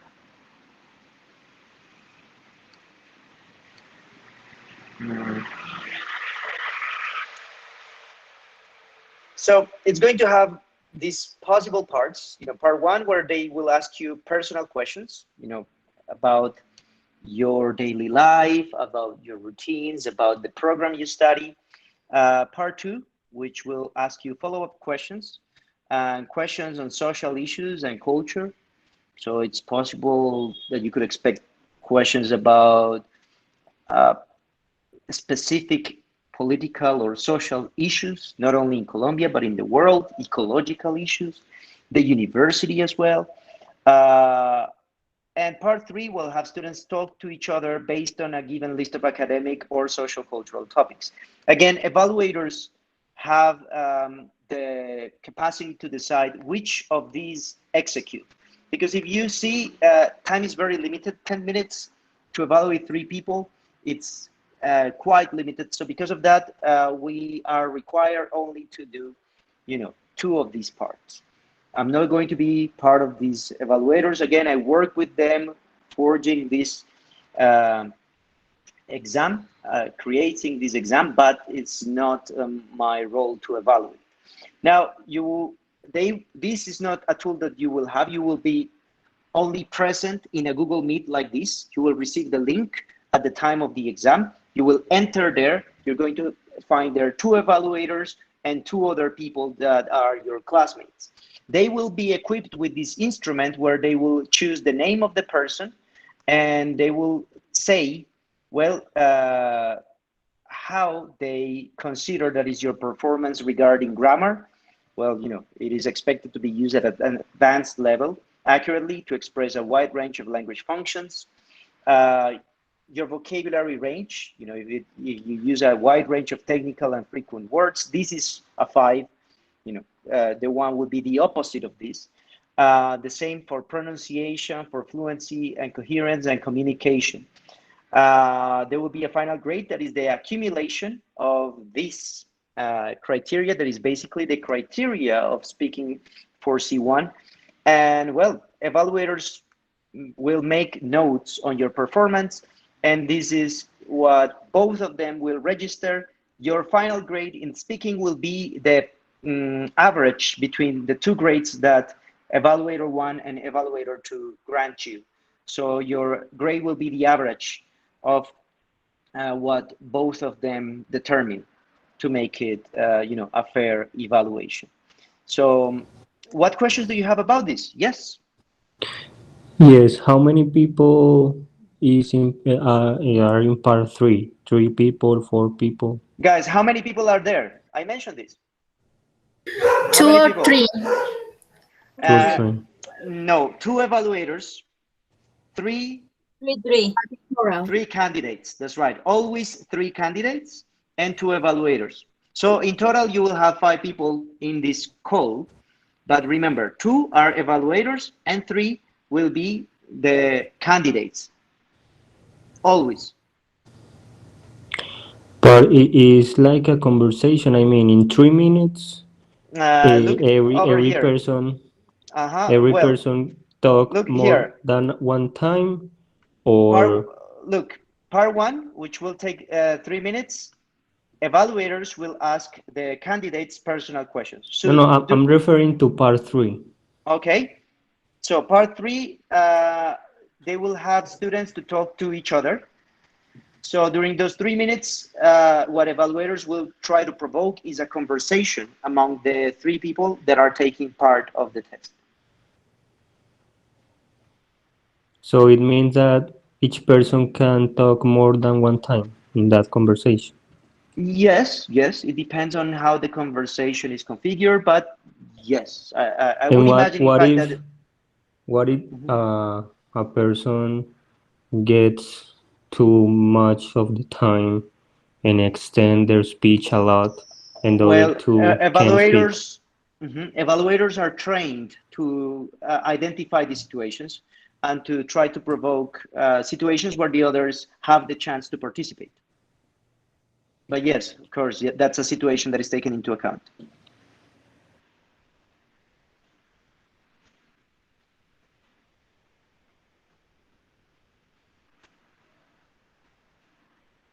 Any other question about the speaking section, guys?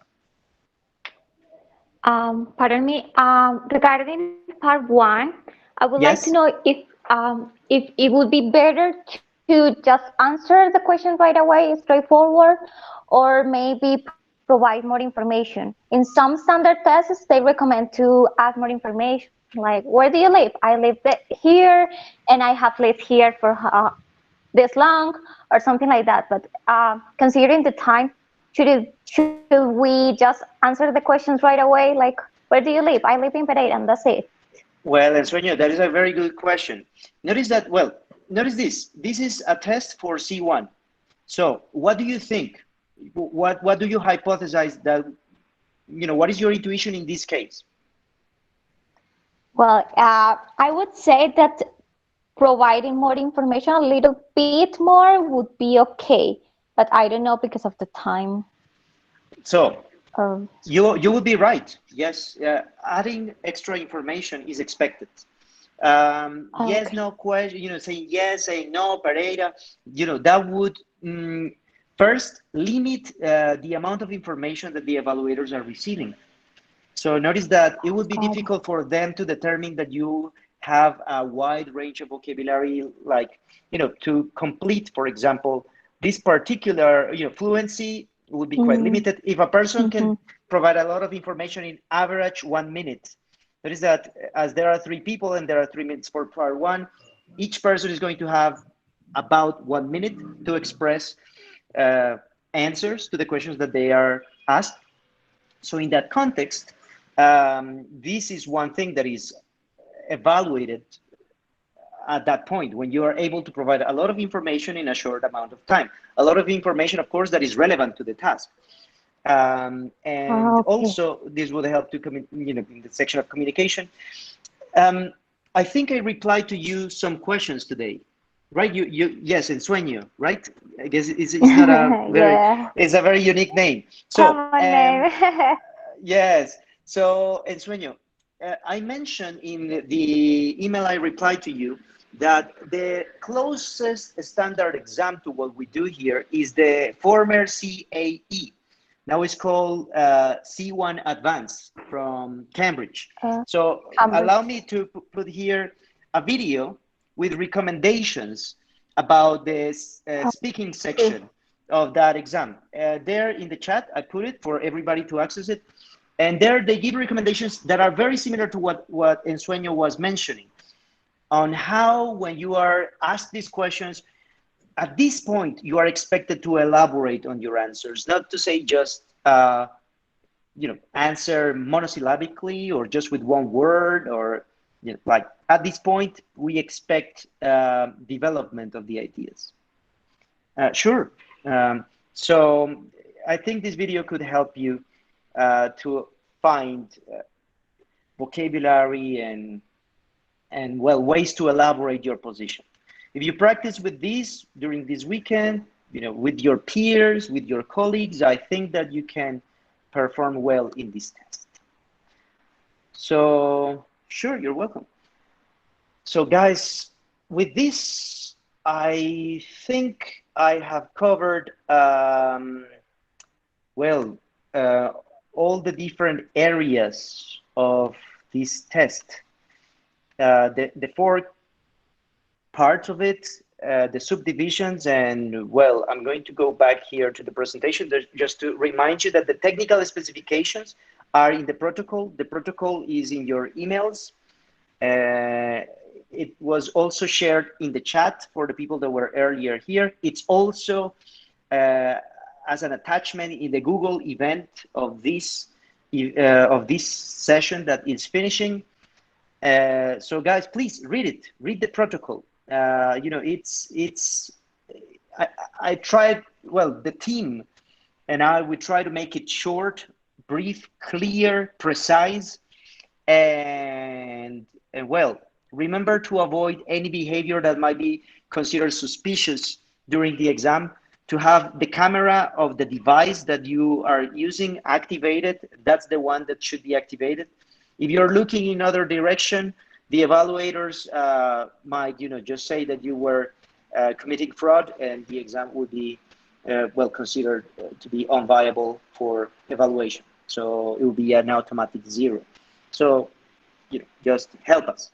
You, as future teachers and future evaluators, understand, how this situation leads to evaluators to take those type of decisions. So please don't do anything that might be considered suspicious, and also Be sure that the space where you are at the moment of doing this task has the acoustic conditions, the light conditions, and also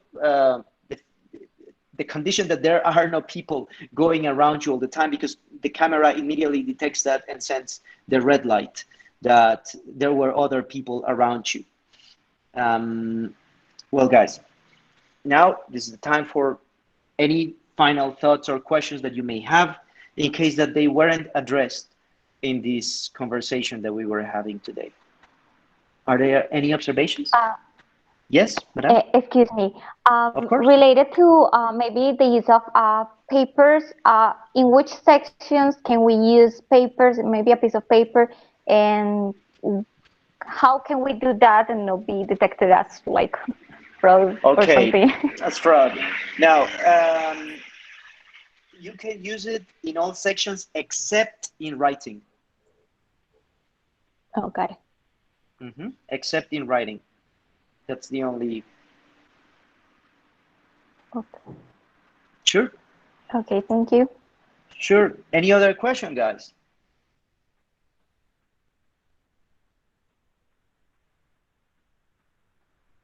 Sarah, sorry. Sure. About the distance of the people with me. I read in the protocol about the people near to me. So I live with 6 more people in my house. So I don't know how it I Notice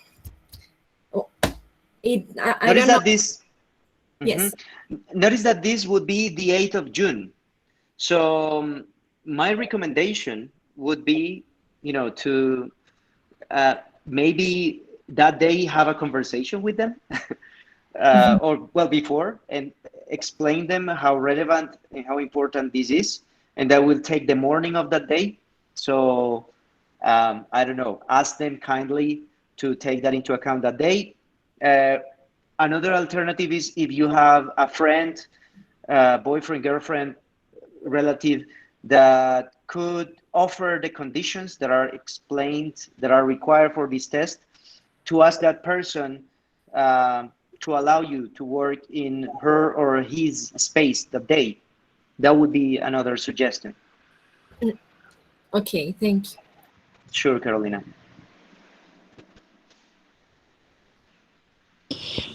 Sorry, Ricardo. Yes, I will mister. review this recording later, but I just want to make sure you review all the question type for listening section, right?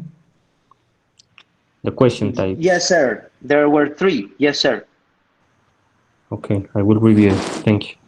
Sure, mister.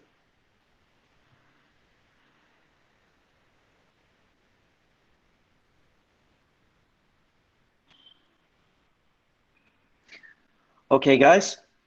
If there are no more questions, then I guess this would be the end of this transmission and of this recording for those of you that are watching this asynchronously. I want to thank you for your participation. Your doubts, I'm sure that illuminated not only you, but some of your peers, maybe some of those that are not even here at this moment. I think that what we did with the writing section gave you an idea of what to expect. And well, you will receive very clear instructions on the day of the exam, and also during the development of the exam. Remember to have your ID at hand. That is crucial. That way things are going to be faster. The registration process is going to be faster. And remember that you cannot be absent from your computer while you're taking the exam, because again, it might be considered fraud. So I don't know, go to the bathroom right before you start the test, and go to the bathroom if you have to in the little breaks that we have between the sections. And well, guys, if you happen, if new questions happen to jump into your mind, you can write me to the email that I'm putting here. It's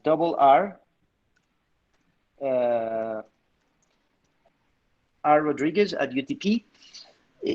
I cannot promise I will answer immediately, because in this moment I also guide ILEX courses and I also participate in other projects that require immediate attention. And, you know, like there are a lot of messages that I need to reply daily, but in about 24 hours, it's possible that you find an answer to your query. Just please be sure that you watch the full extent of this video and that you read the protocol before asking the question, because, you know, in many cases, what happens is that, you know, the questions are already solved, and, you know, time is a resource that is non-renewable. So it's just that. Guys, thanks again for your participation, your commitment, and I hope that you soon become the teachers that this nation needs. Have a nice day. Thank you so much. Thanks to you guys. Bye-bye. Thanks so much. Thank you. See you guys. See you.